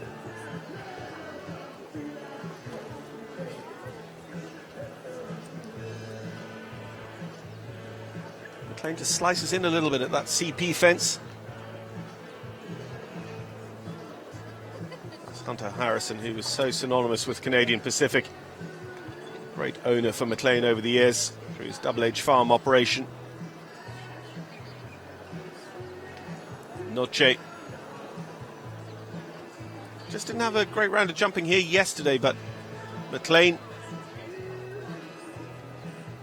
hopes to have this mare peak for the last 2 weeks with 2 5-star Grand Prix in quick succession here in South Florida. He certainly did the right thing last weekend with the win. Just has to balance for the last. It's going to cost him? No. 75.57, 1.5 seconds inside. McLean Ward and Noche de Ronda are our first qualifier in a while. They become clear round number 5. And as I say, with them coming back in the order in which they qualify, he is towards the end of the draw at the moment. What a beautiful ride, as we see all the time from the plane. Absolutely seeing one of the best into that jump off. McLean Ward, Joyce Halana, Enrique Gonzalez, Billy Tooney, Ashley Boggs, Jonathan Miller, and now McLean Ward as our 5 into jump off. Riders who have won one of these 5-star Nations Cup Grand Prix are in a pretty exclusive club. And here is one of them, doing so within the last 12 months, winning at Piazza di Siena in Rome. Daniel Blumen, Daniel with Ladriano Z. For Daniel Blumen, who's also part of the team that qualified for the Olympics for 2020 for the very Daniel, first time. Daniel Blumen. Israeli team here 12 months ago. Very nearly won this Longines FEI Jumping Nations Cup. Part of the Israeli team that secured Olympic qualification in Moscow. At a regional qualifier where they were pushed all the way by Poland, he was telling us yesterday. And a team that came together very, very well also at the World Games. And Daniel really believes in the Israeli team that's come together over the last few years. He's been riding for Israel for several seasons now. It was since the 2017 season, having been an Olympian for Colombia. But Daniel's mother and wife are both Israeli, and he has a great love and affinity with the country.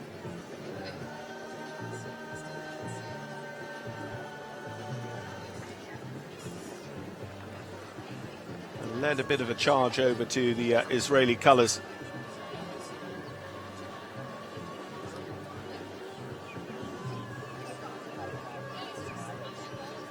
It's positively up to the Bruins. Triple bar, the Boston Bruins, owned by the Jacobs family. Charlie Jacobs, who we know well as a World Cup show jumper and World Cup finalist for the United States. Manager of the Bruins on behalf of the family. That's his day job, and he's still able to get in enough show jumping to be competitive at the top level alongside it. Here's Daniel Blumen. Going to be outside the time, I think. Yep, 77.88. Another one with 1 for time. Daniel and Ladriano. We'll see Daniel, I'm sure, on Sunday. At the moment, we understand that Stephen Blumen is going to be the alternate for the Israeli team. Daniel Blumen with a single time fault here, so another Nations Cup rider for Sunday getting into good form. But this time allowed here is just snug enough. As we go on to Canada now. Mario Delorier, the rider himself, and Aaron this is the 12-year-old by capital Oris Delorier.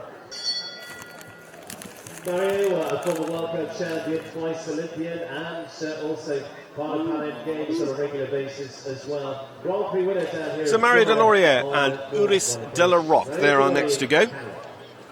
We saw Mario jumping this morning with his Pan Am Games horse Amsterdam. Mario, who picked up a good runner-up spot yesterday afternoon. The youngest ever World Cup champion when he took the title in 1984. Represented Canada and the United States of America for a short period, and a number of World Cup finals, major nations cups and championships following that.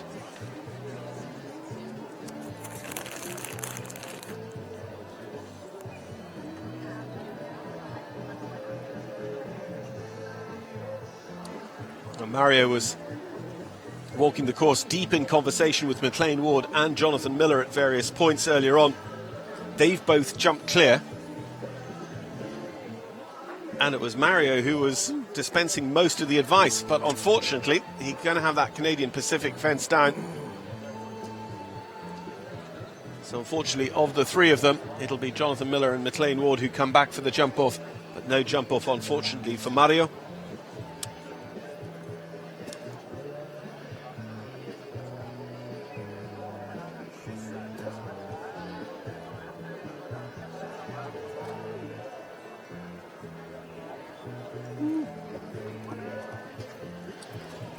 Haven't seen too many problems going into the triple combination. Uris de la Roque, unfortunately, just taking that behind. Standing metre 55, metre 58. Those two verticals going through the triple. And 12 for jumping, 1 for time for Mario Delorier overall, with Uris de la Roque. 77.21. We'll catch a time penalty there as well. Just out of the money here for Mr. Delorier. 13 total. Take us on to US rider Catherine Tyree to go now. Katie Dinan in our field as well, but Catherine Tyree now of the USA. This is BEC Lorenzo. So next to go, we're going to have Kat Tyree with BEC Lorenzo.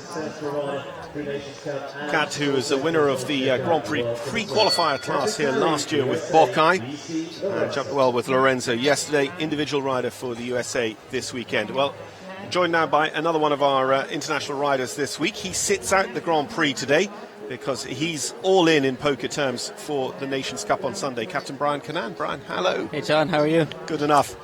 What's your take on this? I'm sure, I know you've got horses jumping in the back ring as well with the Youth Nations Cups as well, so you've got a lot of plates spinning. But what's your take on how this Grand Prix has been going so far? It's a nice course. It's not over big. It's technical. Time allowed is very tight.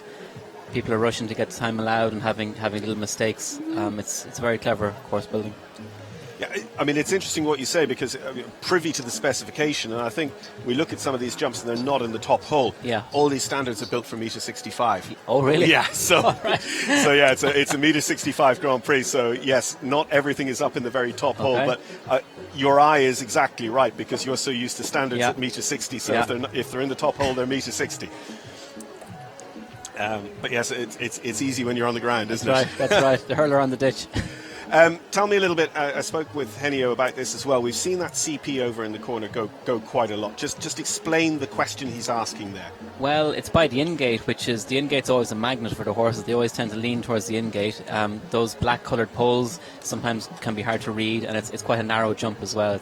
They're not the long poles, so that's why that's causing so many problems. look to have to reach all the way through that triple combination, and Kat's just going to come around to the final line here as well. Just tell me a little bit about the triple. I mean, we're going to see it lots, but just the questions being asked. It's a nice distance to the triple combination. You've got your double verticals, and then you've got a big spread coming out. I think if you get the first jump right, if you just jump A and get in nicely and keep a hold of the horse's head for the middle part and then a little bit of leg out, I think the triple is riding pretty well in general. I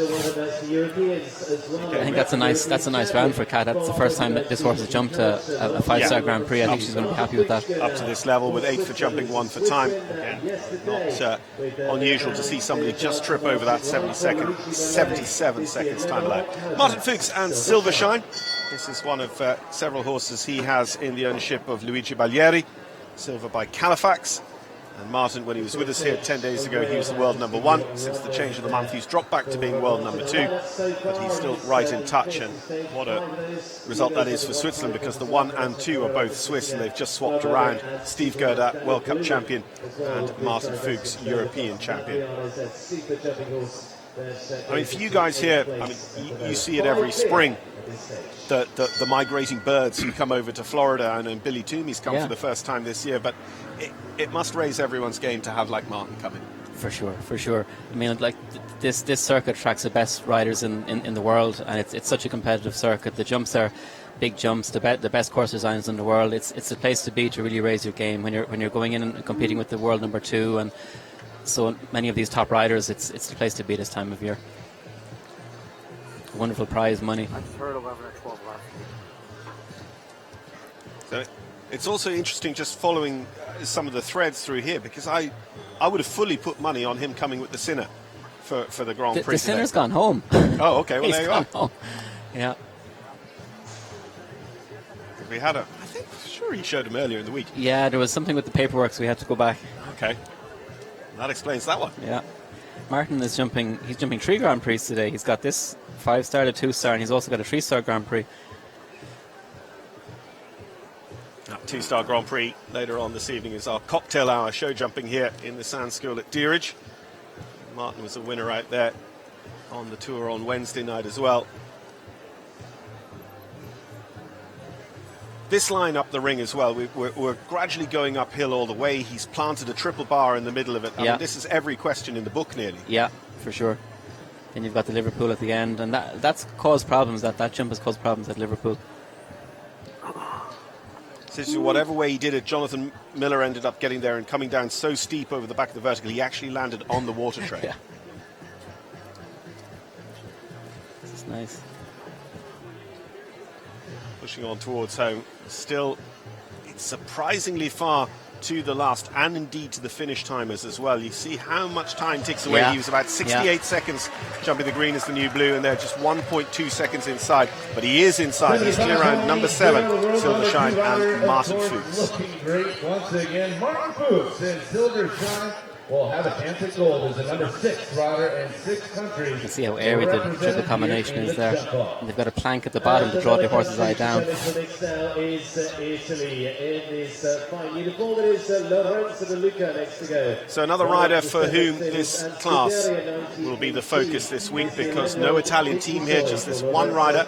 But, in terms of riders, they couldn't have sent a better one. Lorenzo De Luca, Lorenzo with Dicky Toy van der Kranenburg, going to be owned by his patrons Stefek Stables and their partners Scuderia 1918. Dicky Toy van der Kranenburg was the horse that gave Lorenzo a podium finish in the Dublin Longines Grand Prix of Ireland last year, a class he has been the winner of in the past. Lorenzo nearly went through the card one year at Dublin. He was on a winning Nations Cup team. He won the Grand Prix and won 3 other 5-star classes that week back in 2016.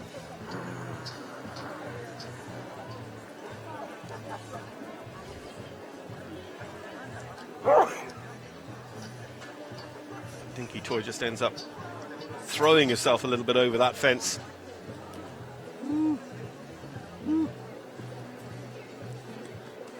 Very positive down that line. Yeah. Lorenzo's got that lovely forward seat.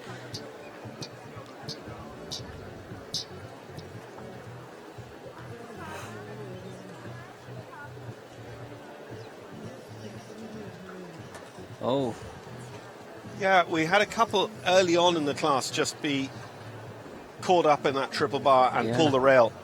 Hasn't happened in a good while, but it happens to Lorenzo, so that's going to keep him out of our jump off.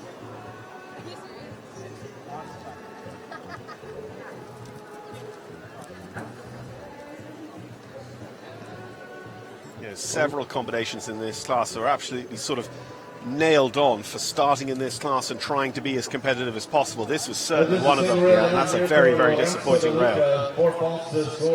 He's also not fast enough to be fastest 4-faulter. That still sits with Laura Kraut in 75 seconds exactly. In 75.57, Lorenzo will go 12th. So staying at those 6 clears so far in this Longines Grand Prix. Got too high in the air. yeah, I think he was looking at that Liverpool and just Still plenty of quality to come in the field. Just dropped down behind. To go to Switzerland. Winner here yesterday of the big class. He's been World Cup champion previously. He won. Well, this could be trouble if he gets through to the jump off, because he won yesterday in easy style the pre-qualifier for the Grand Prix. Bert Manley with this horse, Victor Serrassier.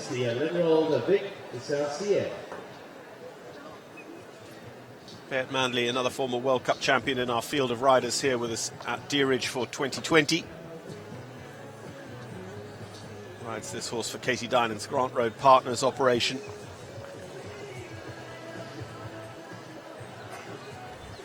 And again, a little bit like Amanda Derbyshire, he's based here in the US, but is a full part of his nation's A squad, which brings him back to Europe with the support of Katie Dynan several times during the year. Geneva is an important show for them. St. Gallen on the Longines Nations Cup circuit, an important show for the Swiss. Bert just looks back there a little bit ruefully, having jumped the Chinese dog at the top. Ridden what I thought was quite a nice roll back turn. Yeah, to the very net nice. He was very tight back. Yeah.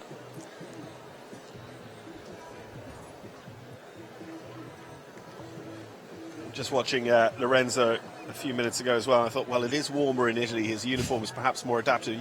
You must not regret not having to ride in the uniform anymore on days like this. That wool uniform and the Sam Brown belt, for sure. I don't miss those days. Wouldn't matter how hot it is, we always had to wear that uniform. Could never take the jacket off.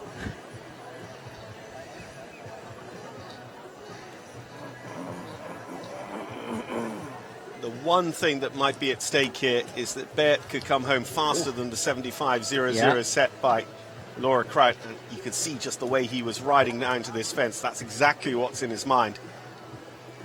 Not going to do it. Quite.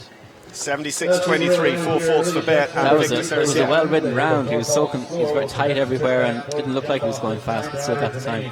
So far, 33 riders have cleared. I had a guest yesterday who put it for me, because I always say he's incredibly smooth. And I say the other thing about Bert is he finds his own route.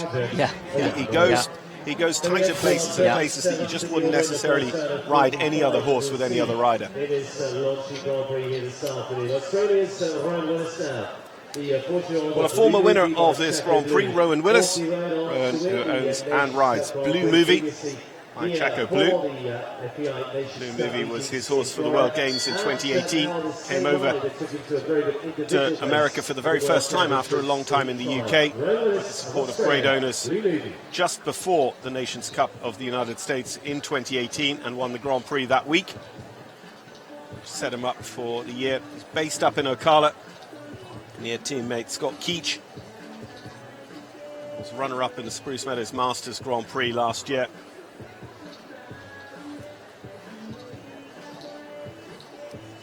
This really is a special partnership. It's so fun to watch.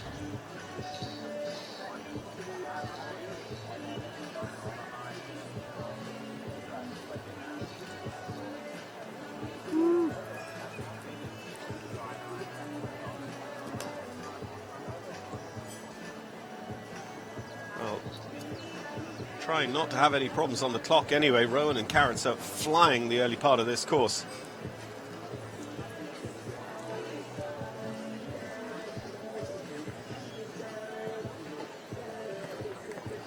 Again, they know each other. They've been so long together at this very, very top level. But you know, there are elements of this course where they can't just afford to be this wayward.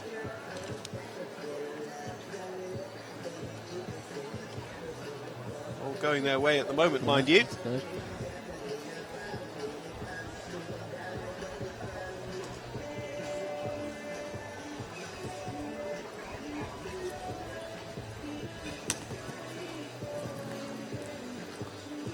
So 6 currently qualified, including 2 former world number ones. Oh, that was unlucky. Rowan Willis isn't going to be going against them, unfortunately, with 2 on the final line, down 8-4, 73-88. Even if he'd come home on the floor, he'd have been so fast. He'd have gotten a good ranking off that. But with 8 faults, it's 23rd position after we've seen 37 trips in this Longines Grand Prix. Proved out to be a little difficult for Blue Louis, 8 the total. Still seeing the 6 finish to date with the USA Canada. Blue Movie, the mare, just kept going the way she'd been going, and the course really for that way of going was 2 fences too long for Rowan to continue to control it. Here, and a lady who's part their World Championship gold medal winning team in triumph. Adrian Sterlich now, right? The Starlight Farms at Greenwich, Connecticut. Adrian Sternlicht and Benny's Legacy are next to go. Adrian, who won 2 World Cup qualifiers over the winter with Benny's Legacy. Of course, runner-up in the Candy Tribble here 10 days ago as well with this horse. We've also seen her here with Crystalline this week. Did you ride on Nations Cups alongside Benny? No, When Jenny Rankin had him, no? No. Yeah, plenty of Nations Cup appearances for Ireland for this horse over the last few seasons. It's amazing how Adrian got the horse and clicked right away. She's been so successful with him. It's just a testament to how he's been produced with Jenny and the Burns Sport horses.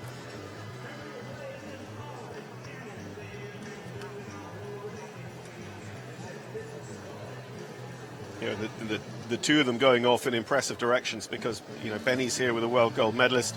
Jenny has moved over to work for Cian O'Connor's operation as well.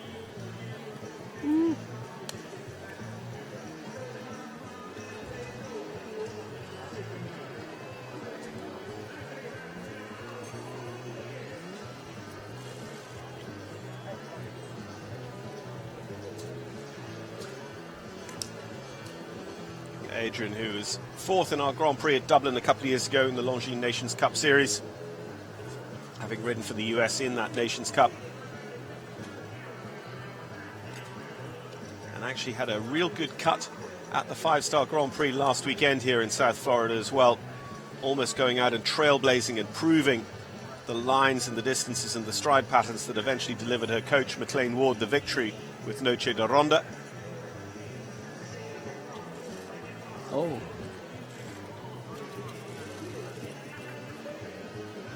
Just got a bit far down the distance on the approach to the triple combination, and that vertical came up very quickly for Benny. Just into time as well, 700ths, just unfortunate to flick over there, but the 4 jumping was very close to not happening as well. So Adrian Sterling and Benny's Legacy suddenly on 5, when only for a margin one other way it could have turned into a 0 and been back for the jump off. Margie riding for Adrian Farmers, and this is the Elinor de Dicas by Giorrado. For Margie, who was literally got hundreds of Grand Prix wins behind her through her career. Well, Margie Golston-Engel next to go. 5-star Grand Prix winner here at the season finale a couple of years ago in South Florida. 5-star Grand Prix winner at Saugerties last September. Margie with DCAS. We expect to see Margie as part of the US team on Sunday in the Nations Cup. And it's amazing. I mean, she was showing 10 days ago, but she was clearly coming back from injury and still in a lot of pain when she jumped here with us at World Cup 2 weeks ago. Margie's quite amazing to be competing at this level at at her stage in life. To be so high up the rankings with pretty much 2 horses. Yeah, Royce and DCAS. She's number 39 in the world, which basically means she's in the top 1% of ranked riders in the world today.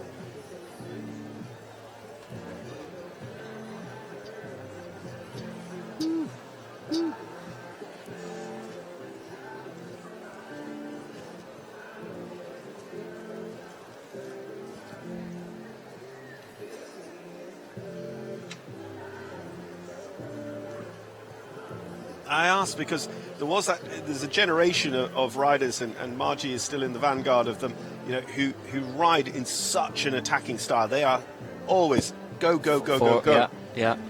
And I said, what was it? And they said it was just the way that US equestrian team at that particular time were trained, and it delivered result. And, if it works, keep doing it.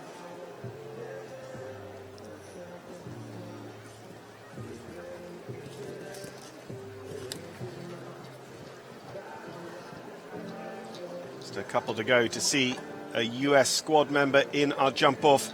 That's great. Great result for Florida's own Margie Golston-Engel and 2 seconds inside the time. So that puts us up to 8 clears so far. We've got just half a dozen left to show who could join them. Yes, no, I'm miscounting here. 7 clears, each better. That's usually what you feel is the perfect number out of a 40-horse starting field. And that was our 40th to show. But we've got, because it's a Nations Cup weekend, we've got 50 places available. We've filled 46 of them. And that is... as we introduce Yuri Mansour with QH Alphonse Santo Antonio. In fact, it's Rodrigo.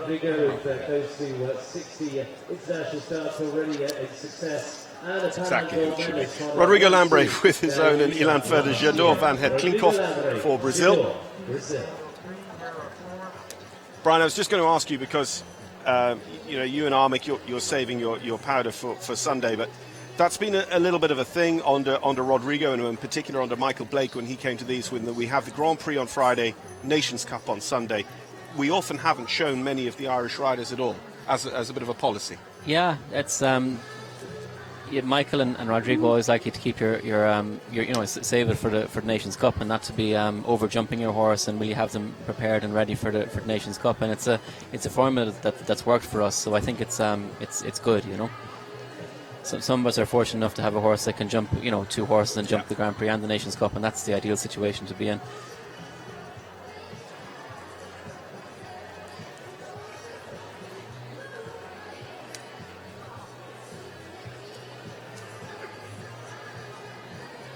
So Rodrigo Lambre, part of the Brazilian team that won gold at the Pan Americans last summer. Been a 5-star Grand Prix top 10 contender here.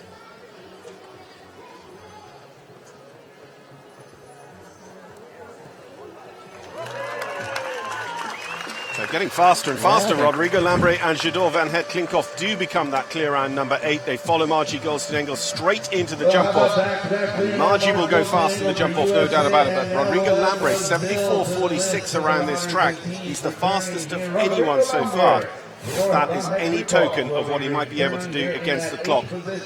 As even now 8 teams and 7 countries represented in the jump-off. Absolutely. So 8 very good ones: Brazil, Switzerland, USA, Canada, Israel. So hoping to join those 8 qualified. With Don Juan van der Donkoven, it's Jessica Springsteen, squad rider for the US this weekend with RMF Zessely. Jessica, who won that equitation finals from ASPCA Maclay a few seasons ago, won with Zessely the Saint-Tropez Grand Prix on the Longines Global Champions Tour last year, and also won indoors the Grand Prix of the Stockholm show. Picked up a second place finish in the World Cup at Lyon in southwest France before coming back over here to start her spring season in the US. She's got some good points on the World Cup circuit thanks to that, and obviously a couple more opportunities to show with Ocala Live Oak coming up in 2 weeks' time. But again, Jessica here being part of one of the early US Nations Cup squads who's starting to think long-term gain of going to Tokyo.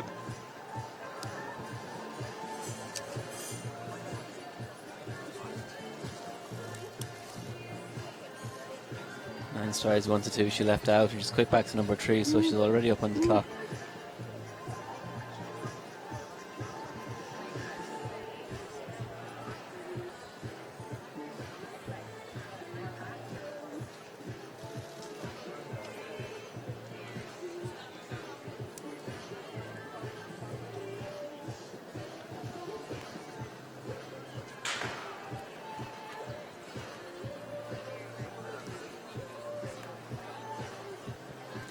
onto the triple bar. They've just got to shape a little bit as well. It's a little bit of a dog leg off the double to come up to the triple bar and then find your way to the Liverpool.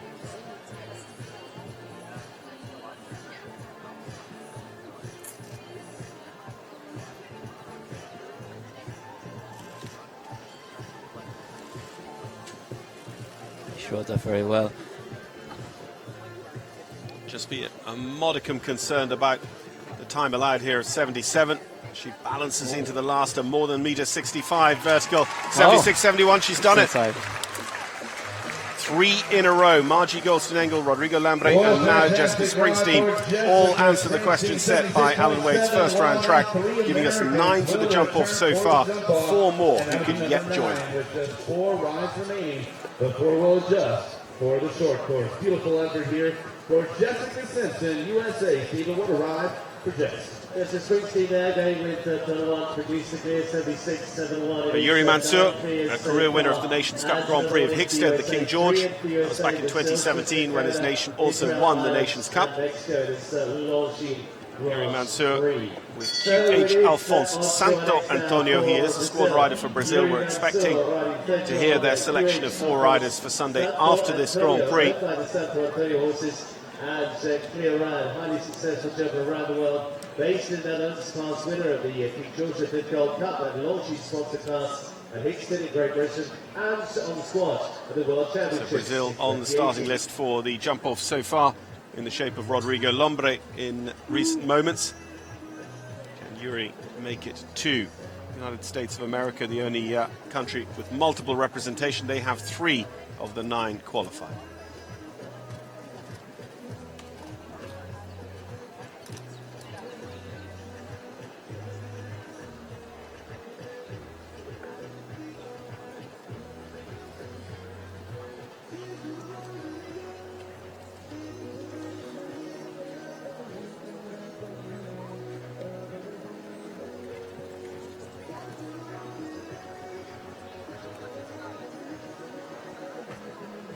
Going the right way about it so far, Brian. This is a lovely horse.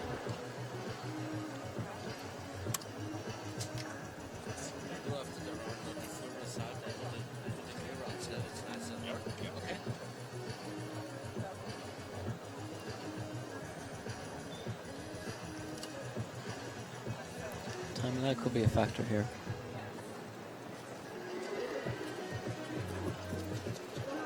Oof.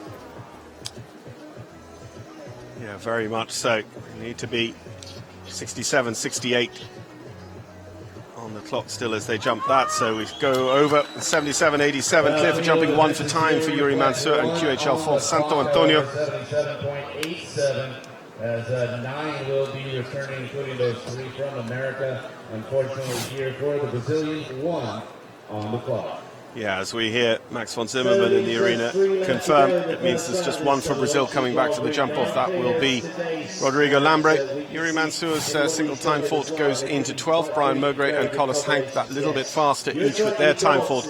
Collis Hank still in the top 10 at the moment. Venu de Fista Azal with Eve Jobs. Next to go Eve, who in a very short time since winning her first ever Grand Prix on the Split Rock Jumping Tour a couple of years ago. That was back in 2017. Went on to be a World Cup qualifier winner in 2018, go to the 2019 World Cup finals and be a medalist with the US team at the Pan American Games in Lima at the tail end of last summer.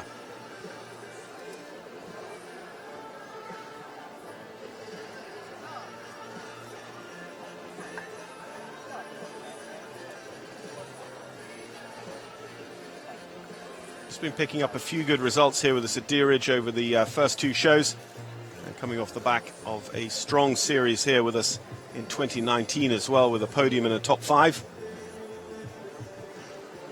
You've trained with Irish legend Eddie Mackin. It's gone late falling pole at the little footbridge, so you just hear it thumping down onto the filler where Alan Wade has left the bridge filler. Back, it's flush with the pole at the front, which means that it sits out behind, creating a little bit of a sort of a skinny oxer profile to that jump.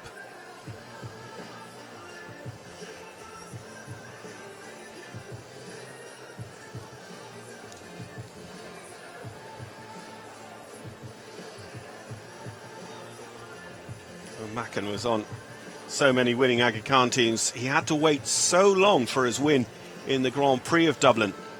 It's I feel like it was about 96 or something he eventually won it with Fan Shalakar.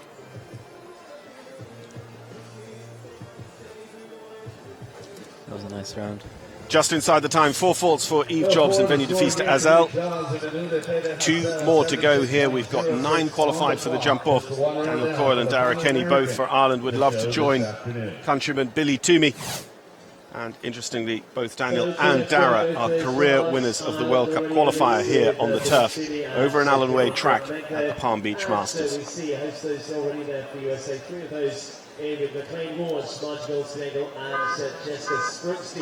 So here is Derryman Daniel Coyle, his own Ariel Grange's legacy by Chippendale Z. Tryon Grand Prix winner with this horse. Had some very, very good results recently with Farrell, winner of the Thunderbird World Cup qualifier, top 5 in the 5-star at Tryon, and also some good results with us 10 days ago with that horse Farrell as well. It was Sita that gave him the World Cup qualifier win here in the spring of 2018. And Daniel has won one of these Grand Prix in the past. He won the Nations Cup Grand Prix in British Columbia at Langley in the 2018 season.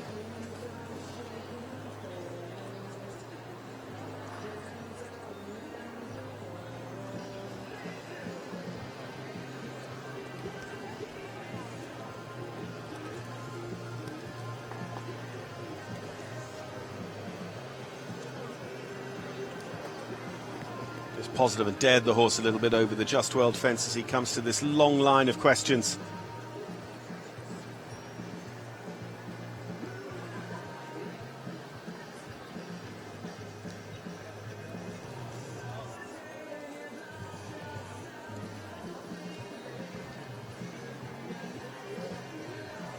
Deep into the course, your mind is starting to think that you're on your way home, but you still have this question of the triple combination to answer. I was very excited about this young horse, and you can see why. It's really jumping. 2 important final questions. The time is going to be reasonably snug. Oh. And the last, unfortunately, goes to just over metre 60 vertical in 75.51 for 4 faults for Daniel Coyle and Legacy. So just 10-year-old by Chippendale. He's brought up through the grades himself. It's going to be 4 faults, and we'll see that in 16th position. Our best 4 fault to Laura Kraut. With 75 seconds on the clock is in 14th. We've got a hatful there on the single time fault. Carlos Hank, Brian Mowbray, Yuri Mansour, and Daniel Blumen all on the single time fault. And here's our last to show in the first round. Dara Kenny with Babaloo by Baloo de Rouet. Babaloo was the horse that was top 5 for Dara in the Aachen Grand Prix last summer. With Baloo de Reventon, he was the winner of the Chantilly Longines Global Champions Tour Grand Prix. And with Billy Manjaro, he was a winner here on Wednesday morning. Classic Dream was his ride for the World Cup qualifier win. I'll just name all those horses to just show what a string Dara, the world number 8, has been putting together over the last few seasons. But we are confirmed at 9 for the jump off. 1 for Ireland, Billy Toomey.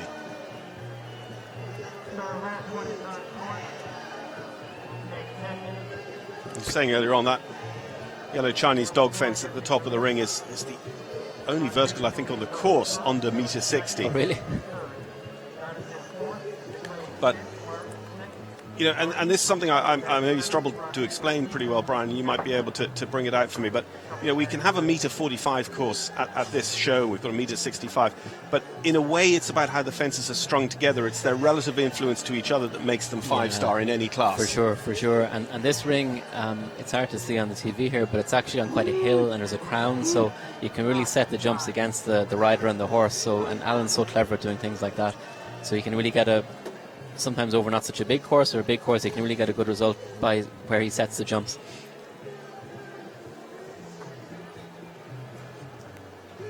Well, he's getting away with it at the moment, but Dara definitely has one down to 74.15.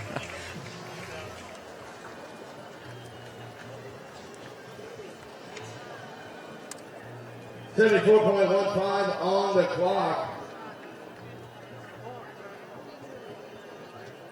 And single rail, it sounds like a late call from over there. So here we go on the replay.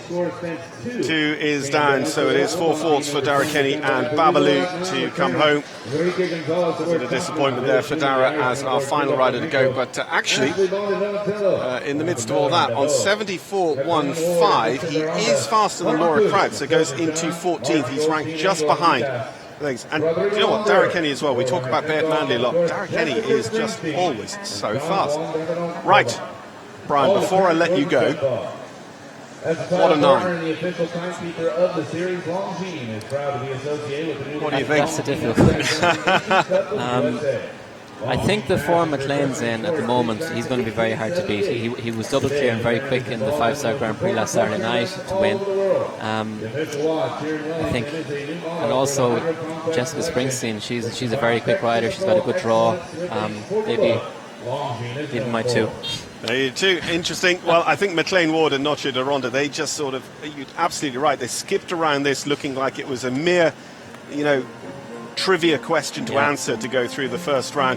I just look at Jessica's horse Don Juan there and go, on Zesily, I might be with you. On Don Juan, I think, the draw might be on her side, but other than that, she's got a little bit of an uphill struggle against a couple of these combinations. Be interesting to see what Margie does with DCAS today, because he could still be in contention as her Nations Cup horse. I know they've probably made a decision the other way. That's why we see DCAS showing here this afternoon, but they'd like to keep their options open as well. And, of course, best of luck to Billy Toomey early in the draw there as well. And Ashley Bond, her horse is incredible. 9-year-old, so blood and fast. She'll certainly be trying. Maybe the greenness will show in the second round, but certainly not in the first round. Absolutely. Well, my thanks to Captain Brian Canan for coming and joining us for the second half of that Longines Grand Prix. As you can see, the ring crew setting up the course, the surface, for the jump-off to come. And we'll see 9 duke it out for $213,000 here at the CP Palm Beach Masters, presented by Suncast.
As a market leader in high-quality resin, wood, and metal products made in the USA for over 25 years, we believe in constant change and innovation to make your life and job easier. The best innovations come from listening to problems and properly interpreting the issues to create a solution. We take pride in creating high-quality, innovative, and thoughtful products for the commercial space.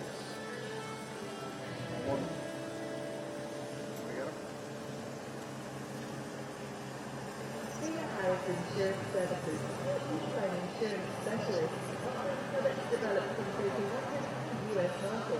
This is knowledgeable and customer serving your experience. This is a tradition of excellence.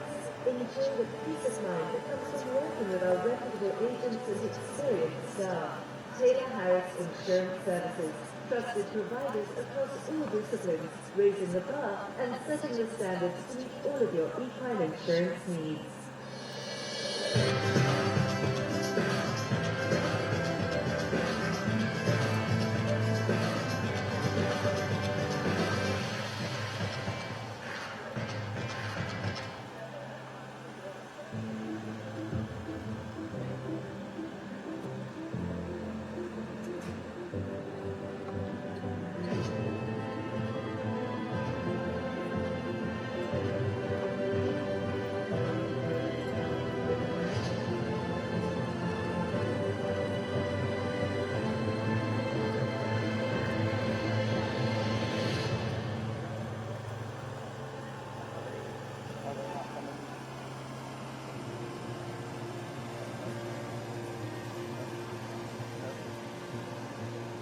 not coming to camera 3. I'm good now. I'll take one.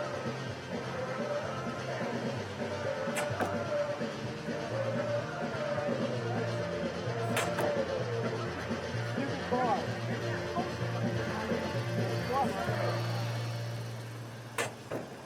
I got it. Thank you.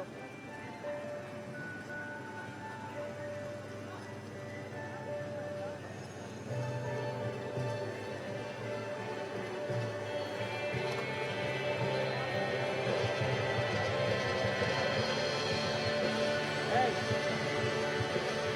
Bob. So, he was just trying to tell me that they were doing the interview, but these stupid videos, they're too way too loud out here. As well as results. I know. But yesterday and Thursday, it wasn't like this. I don't know what changed.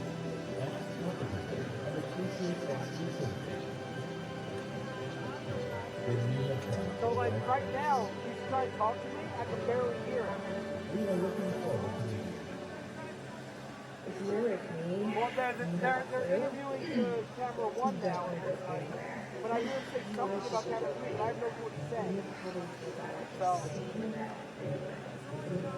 that's why at this time, that's fine.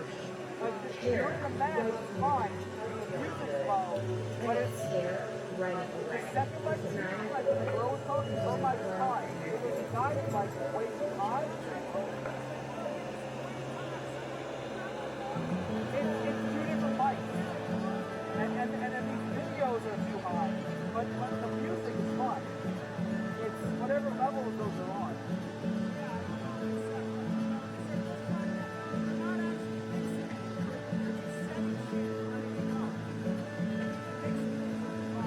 Yeah, whatever they did. Plus they got a great big monitor. So yeah, because the guy that was sitting here, he said he spun the screen around, asked if it was fine. I'm like, not really. And then I yeah. No, I told him about the mic. I said, well, I spun the speaker and he walked away. I kind of figured. I have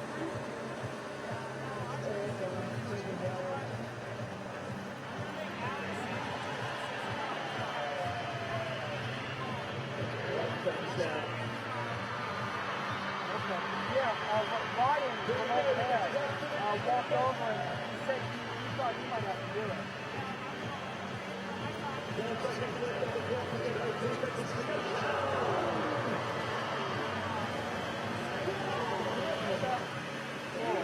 So welcome back. We are getting set for the jump off. Enrique Gonzalez will lead us off with Billy Toomey, the sole representative of Ireland amongst the 9. Ashley Bond and Donatello have to be ones to watch. Ashley always so fast and that young horse jumping so well.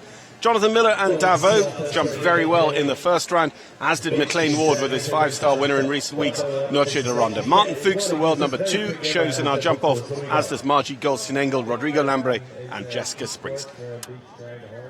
A lot of lines that you can take some steps out, and I think we're going to have a lot of fun over here. Fence stand here, 12 is a big fence to finish on. Big chase down to the last here. Lots of twists and turns early on in the course. It's a hard one to pick, and Enrique's a good one to start with.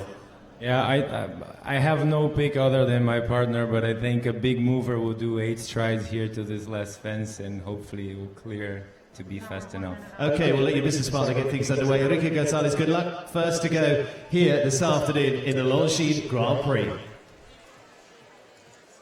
Enrique Gonzalez, as we hear, with Zoran and Alice Levitz as Chakna, gave us a very early clear. We had 2 clears quite early on in the draw, making us think that we were going to see quite a big jump off as it was. Out of just over 45 riders, we had 9 qualified to come back.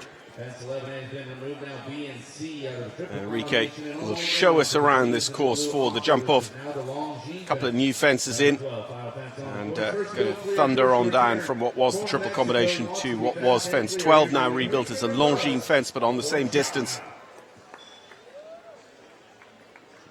The ring crew just finished the rebuild of number 12. Seconds to give it time allowed. We don't anticipate that to come into play. It is the jump off. Anyone gets into trouble, our time allowed 48 seconds, but it's the fastest with the fewest faults now amongst these 9. That will be Longines Grand Prix winner at Deerage for 2019. 2020.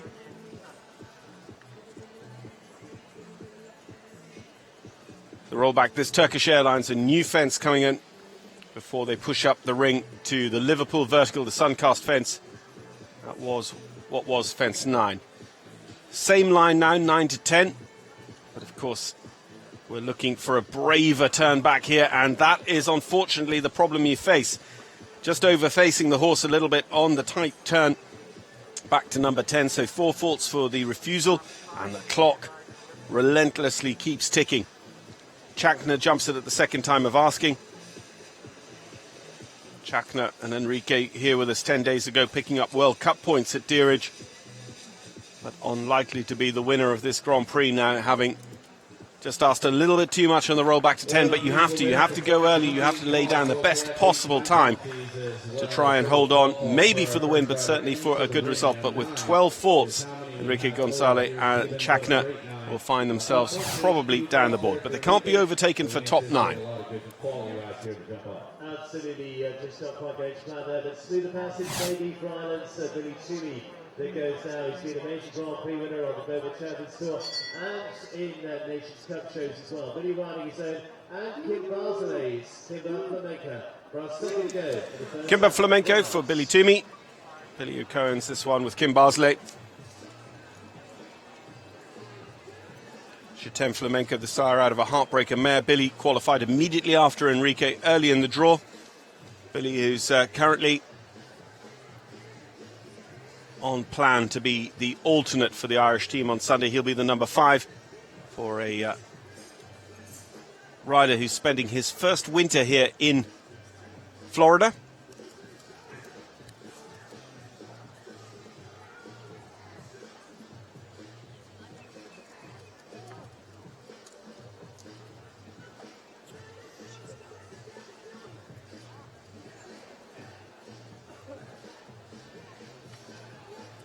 Right, it's the same rollback turn that we saw Enrique add a moment ago. All comes up for him. Billy would start to look like something of a specialist of these classes if he ends up with the win, because he's won 3 Nations Cup Grand Prix before in Europe. Billy Toomey is double clear. He's the first to do that, and he does so in 38.29. Difficult to tell yet how competitive that time might be for Billy and Kimber Flamenco.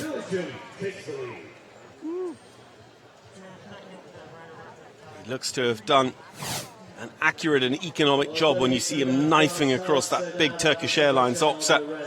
It is on to Ashley Bond, World Cup winner for her, and Grand Prix around the globe as well. California-based rider riding for the Little Valley Farms. This is Donatella, or the rider from Israel, Ashley Bond. Ashley Bond, Israel's representative in this jump-off with Donatello.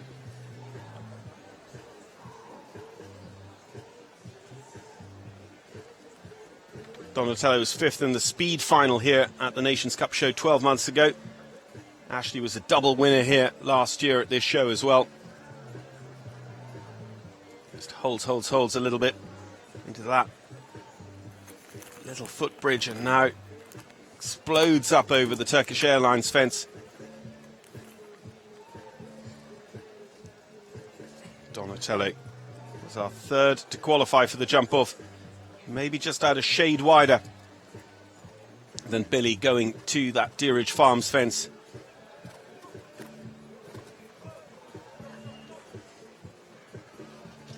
That's the 8 we were told would be there from Eduardo. 39.47. Billy Toomey stays in the driving seat as Ashley Bond and her fast little horse Donatello can't quite catch the career winner of the Valencia Longines Global Champions Tour leg, Ashley, and Donatello 39.47. So we've seen 3. We've got 2 double clears. 38.29 is the time to beat. form here. Billy Tully's actually gone second over 2 gears so far. On to Canada and Nations Cup rider and Championship rider for the Canadians with the Middlebrook Farms Devo, Canada's Jonathan Miller. A Nations Cup regular for Canada, Jonathan Miller. Jonathan with Millbrook Farms Davos. He was our 4th to qualify.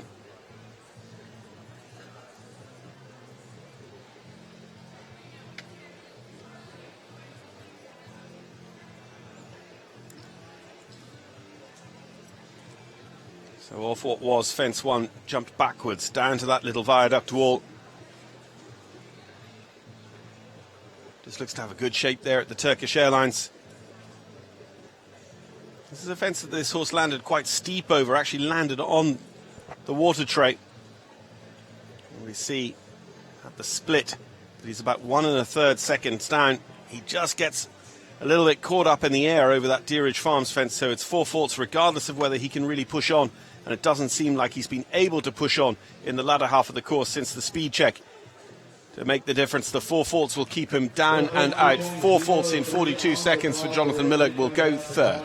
The 4 faults will be the score. Current 3rd with 5 riders remaining now in the jump-off, including all 3 Americans returning next for the Longines Grand Prix here at the Nations Cup week in Deerage. Absolutely, the home charge comes on now, and this was a big winning combination last Saturday night, in fact. Double Olympic gold medalist McLean Ward now, Ryan Bob Russell and Marilla Van Buren's Noche de Ronda. Can they go for another big win in 2 weeks? US rider McLean Ward, time to beat 38.29.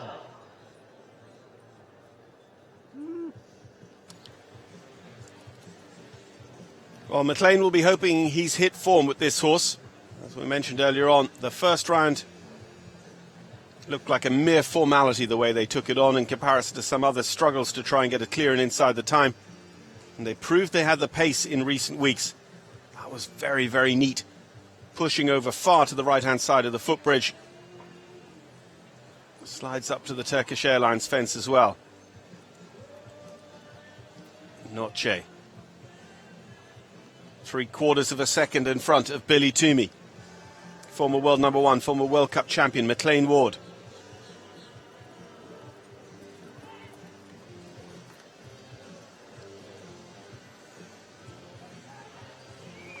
Goes on the 8 to the last, 37.86. He holds on to his advantage.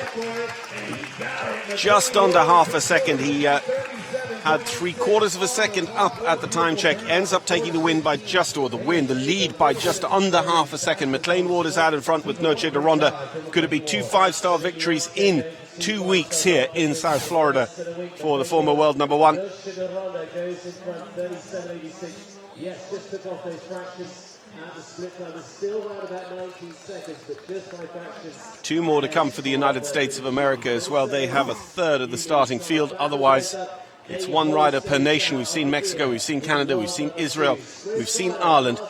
We wait for Brazil, and here is our Swiss contender. Martin Fuchs and Silvershine. Martin for Luigi Baglieri. The world number 2, the reigning European champion.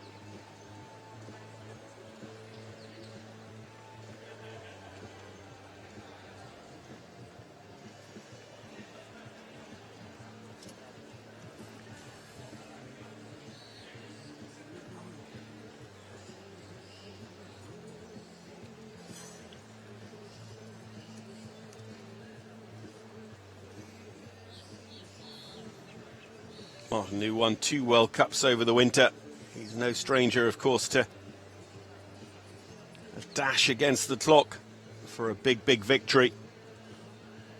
Been a 3-time winner on the Longines Global Champions Tour circuit as well. Positive up here, 19.19 to beat. He's 3/4 of a second down, so he is neck and neck with Billy Toomey. Can he make the difference in the second half of the course? And will he finish in front or behind of Billy? It'll be behind because the rail goes. So no double clear for Martin Fuchs. McLean Ward stays our leader. Billy Toomey in second. Ashley Bond in third. Double clears at the moment. 38.09 was his time, even with the 4. That goes into 4th. Would have been faster than Billy Toomey if he'd been able to come home on it. And potentially, he could have just found a little bit extra and really challenged the 37.86 for McLean Ward. play the strongest hand now. And Brazil in the mix between them. First up, the US to take on McLean Ward has been a long-time teammate of his as well. Margie Goldstein-Engel of the USA with the Olivia de Picas. McLean's so brilliant in the early part of the rounds as well, getting a tight serve over the vibrant floor. We'll see how this one shapes Well, we'll up. see how this one does against the clock. Margie, always fast, always positive, always attacking. Margie Goldstein-Engel, 10-time US Rider of the Year with DCAS.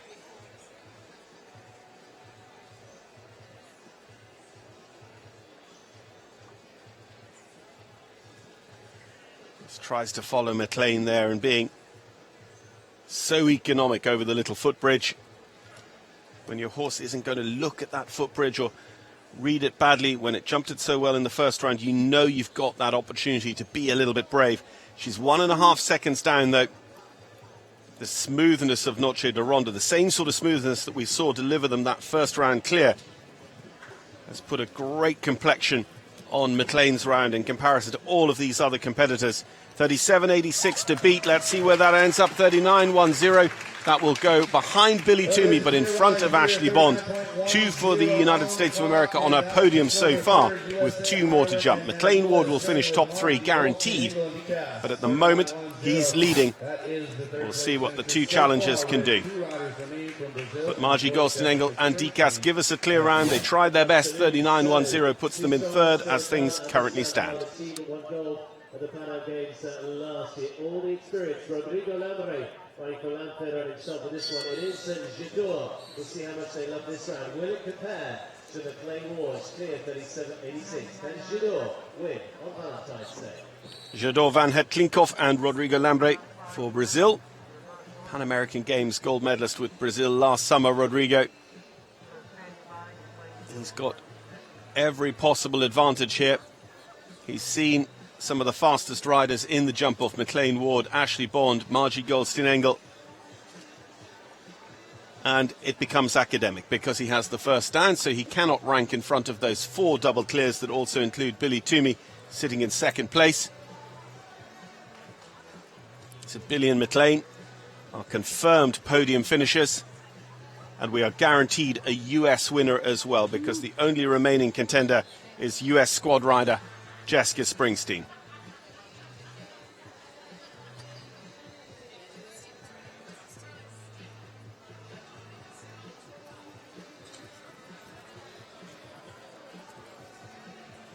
The fastest 4 falters, 38.09 for Martin Fuchs.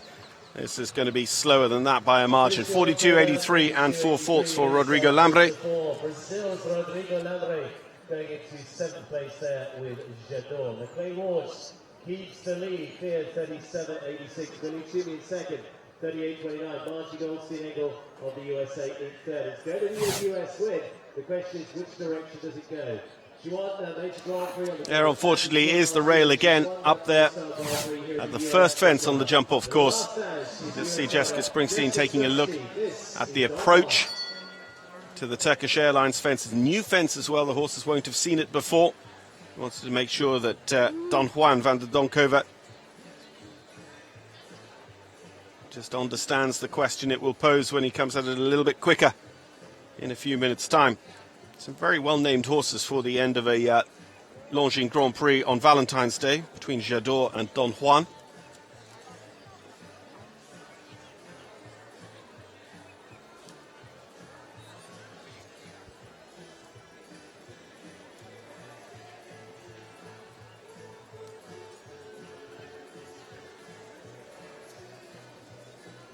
Jessica just sitting up quite tall in the saddle makes you feel that she's maybe just not going full bore at this, and looks like a bit of a wider turn than some of our leading contenders as well. 19.19 the split. Here you are, you see we're going to be about 3 seconds down on it overall.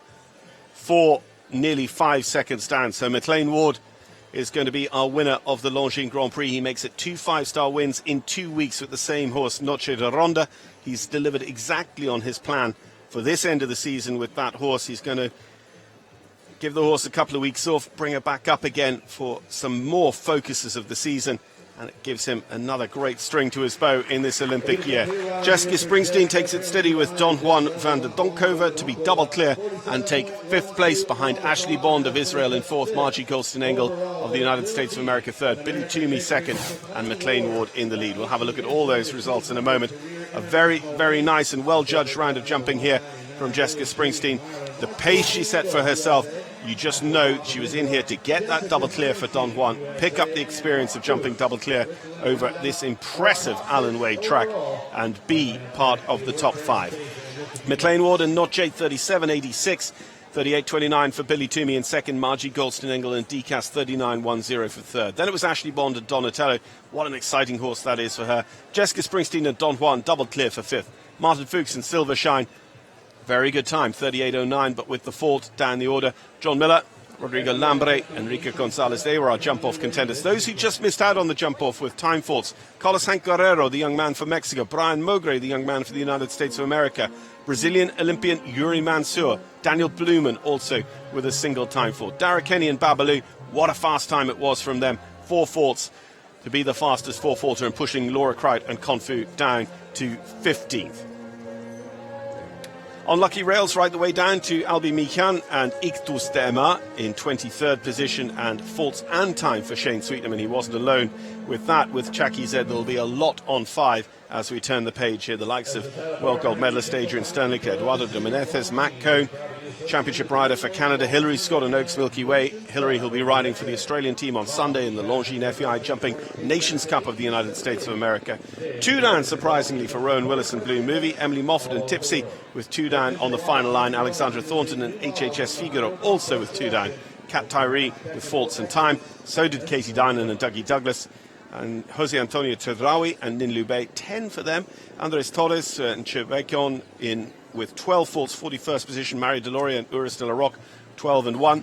Scott Keach, born to be Picabello, he had that unfortunate problem at the very, very last with the solid filler onto the Longines. Amy Miller and Amanda Derbyshire, the rider who elected not to continue and complete the competition. That was our full field of 45 in a class that was topped by McLean Ward for the United States of America, the winner of the 2020 edition of the Longines Grand Prix of the United States of America here at the Nations Cup show. We'd like to invite you back on Sunday and watch those 8 teams battle it out for the title of 8 teams coming to us on Sunday as well for the Longines FEI Jumping Nations Cup of the United States of America, and that competition will be starting to jump here at 1:30 with the first round. We have 2 full rounds of jumping.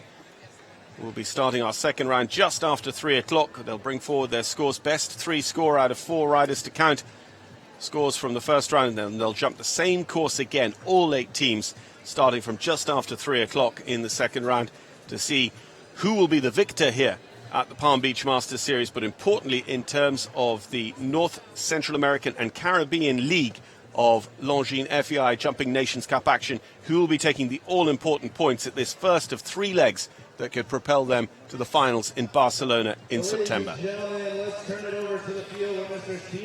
Well, Stephen Wild, part of the arena team here at the Palm Beach Masters, is going to catch up with our winner here today, former world number 1, McLean Ward.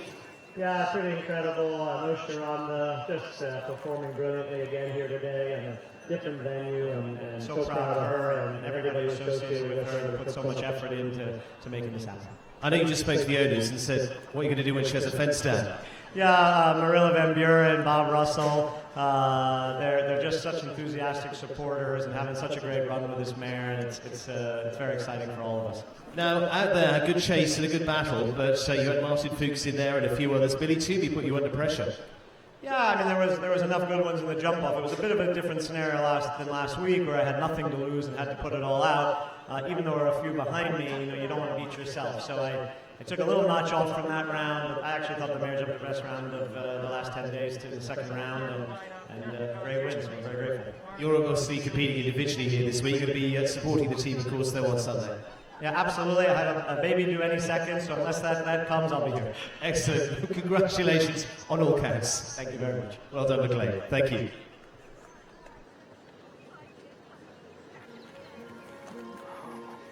Well, here's how it went down. An incredibly smooth round, following on from an incredibly smooth first round for what is now a horse and rider combination that have taken 2 5-star victories in fine style in recent weeks here in this hotbed of equestrian sport in South Florida. But this one will mean a lot. To win this Longines Grand Prix, one of the most prestigious Grand Prix in North America at the 5-star level, will mean an awful lot to McLean Ward and for his owners and for this horse Noche de Ronda in Olympic year.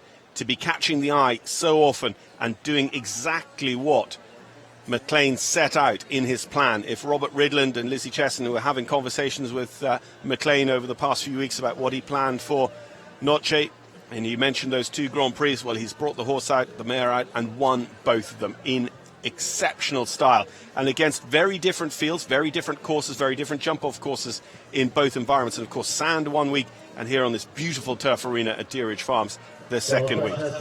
So we're going to throw it down to the arena team of Max von Zimmermann and Stephen Wild in the bowl as we prepare to present the Longines Grand Prix of the United States of America to its victor, McLean Ward. Thanks very much for joining us. We've got more 5-star action for you tomorrow as we build up towards Sunday afternoon's feature of the weekend, the Longines FEI Jumping Nations Cup of the United States of America.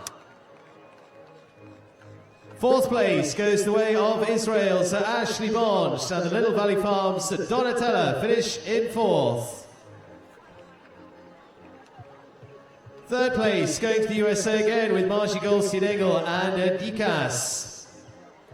2nd place, keeping them under pressure, Billy Toomey of Ireland and Kimber Flamenco. And the winning combination of the Longines Grand Prix, 2 Grand Prix wins in less than a week.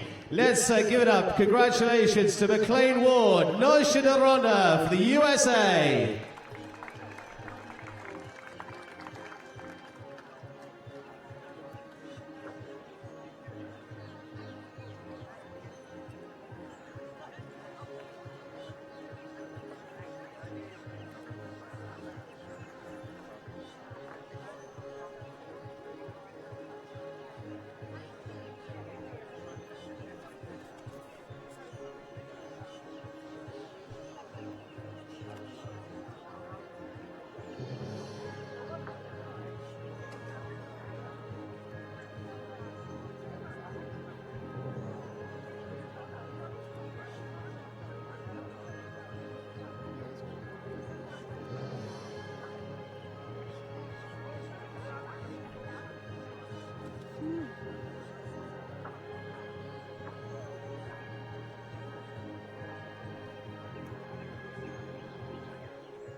Well, congratulations to our leading lineup here for this Longines Grand Prix right the way through. It has been a nail-biter once again, a top 5 here. And ladies and gentlemen, may we begin by asking you to stand for the national anthem of our winning rider here this afternoon, the winner of the Longines Grand Prix. It is to the horse owned by Bob Russell, Barilla Buren and himself, Noche de Ronda. It's a win for McLean Ward for the United States of America.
Well done, terrific lineup here for our Longines Grand Prix. And Noche de Ronda claiming another big win, and joined by the owners. It is delighted to say Bob Russell and Marilla Van Buren to join our presentation. Delighted to welcome forward our lineup for this presentation, and it is Miriam Mihar, Longines representative, alongside Mr. Lou Jacobs, the president of the Palm Beach Masters, to make the presentations here to our winning combination, and they are definitely a flyer of one. Well done to them as they come to step forwards, and well done to each. And of course, it is going to be a new Longines watch going in the direction of McLean Ward's to our winner. So, Marie Behar, Longines representative here, presenting the first of our awards. As our show president, congratulating our two owners alongside McLean of this winner. Ladies and gentlemen, the winner of the Longines Grand Prix, McLean Ward, Noche de Ronda.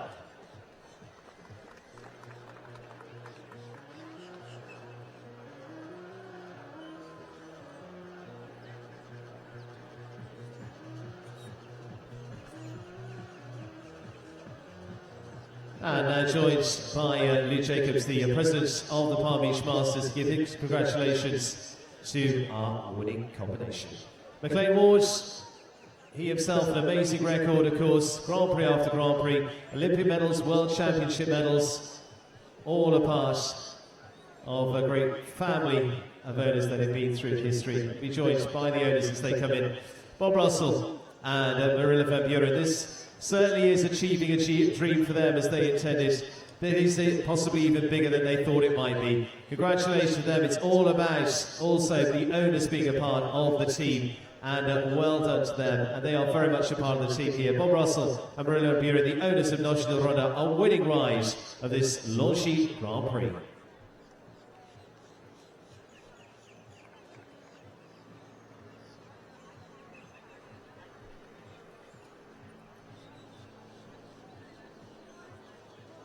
Well done to our winning combination, but they kept it very close all the way through for our lineup of this Longines Grand Prix as they head on round to congratulate the man in second. So very close. Ireland's Billy Toomey in second with his own and Kim Barsley's Kimber Flamenco.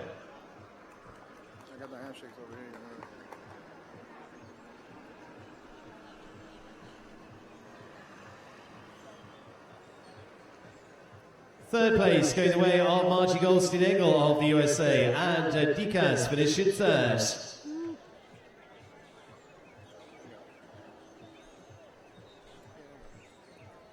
Fourth place to Ashley Bond of Israel, a very good start from them, but finishing in fourth place at the end for the Little Valley Farms, the Donatella.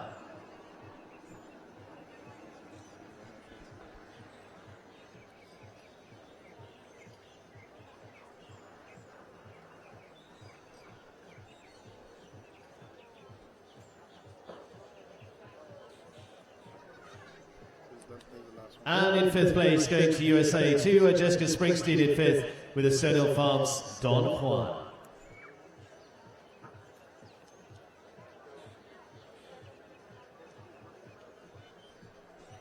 What a wonderful lineup, and we've got a special check presentation to come after this as well. There's lots been donated to the wonderful Just World charity too. So we're all set for lap of honour. He's got very used to this. Away we go. The winner of the Longines Grand Prix here this afternoon, US rider McLean Ward, Noche de Ronda.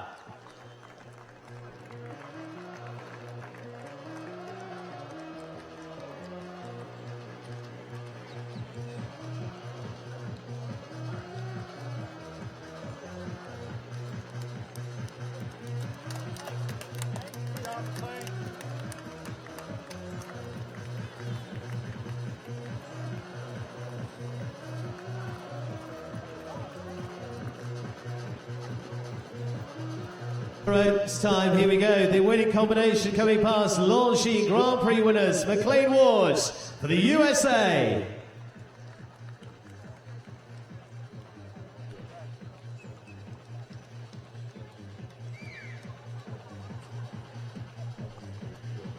And eventually joined by Billy Toomey, Kim Flamenco in second. Third to Margie Goldstein-Engel, fourth to Ashley Bond, and fifth to Jessica Springsteen.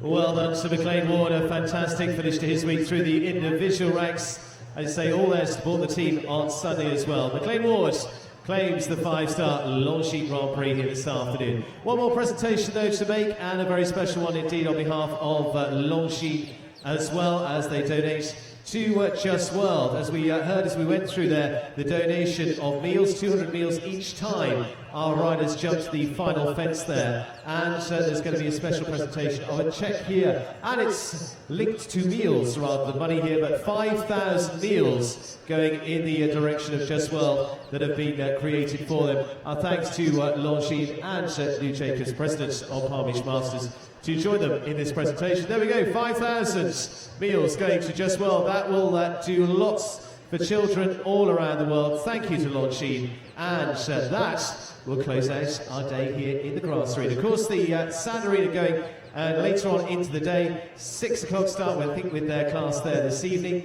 with the Bruins Tour finale. But we will be back tomorrow here on the grass arena. And of course, don't forget on Sunday for that Longines FEI Nations Cup.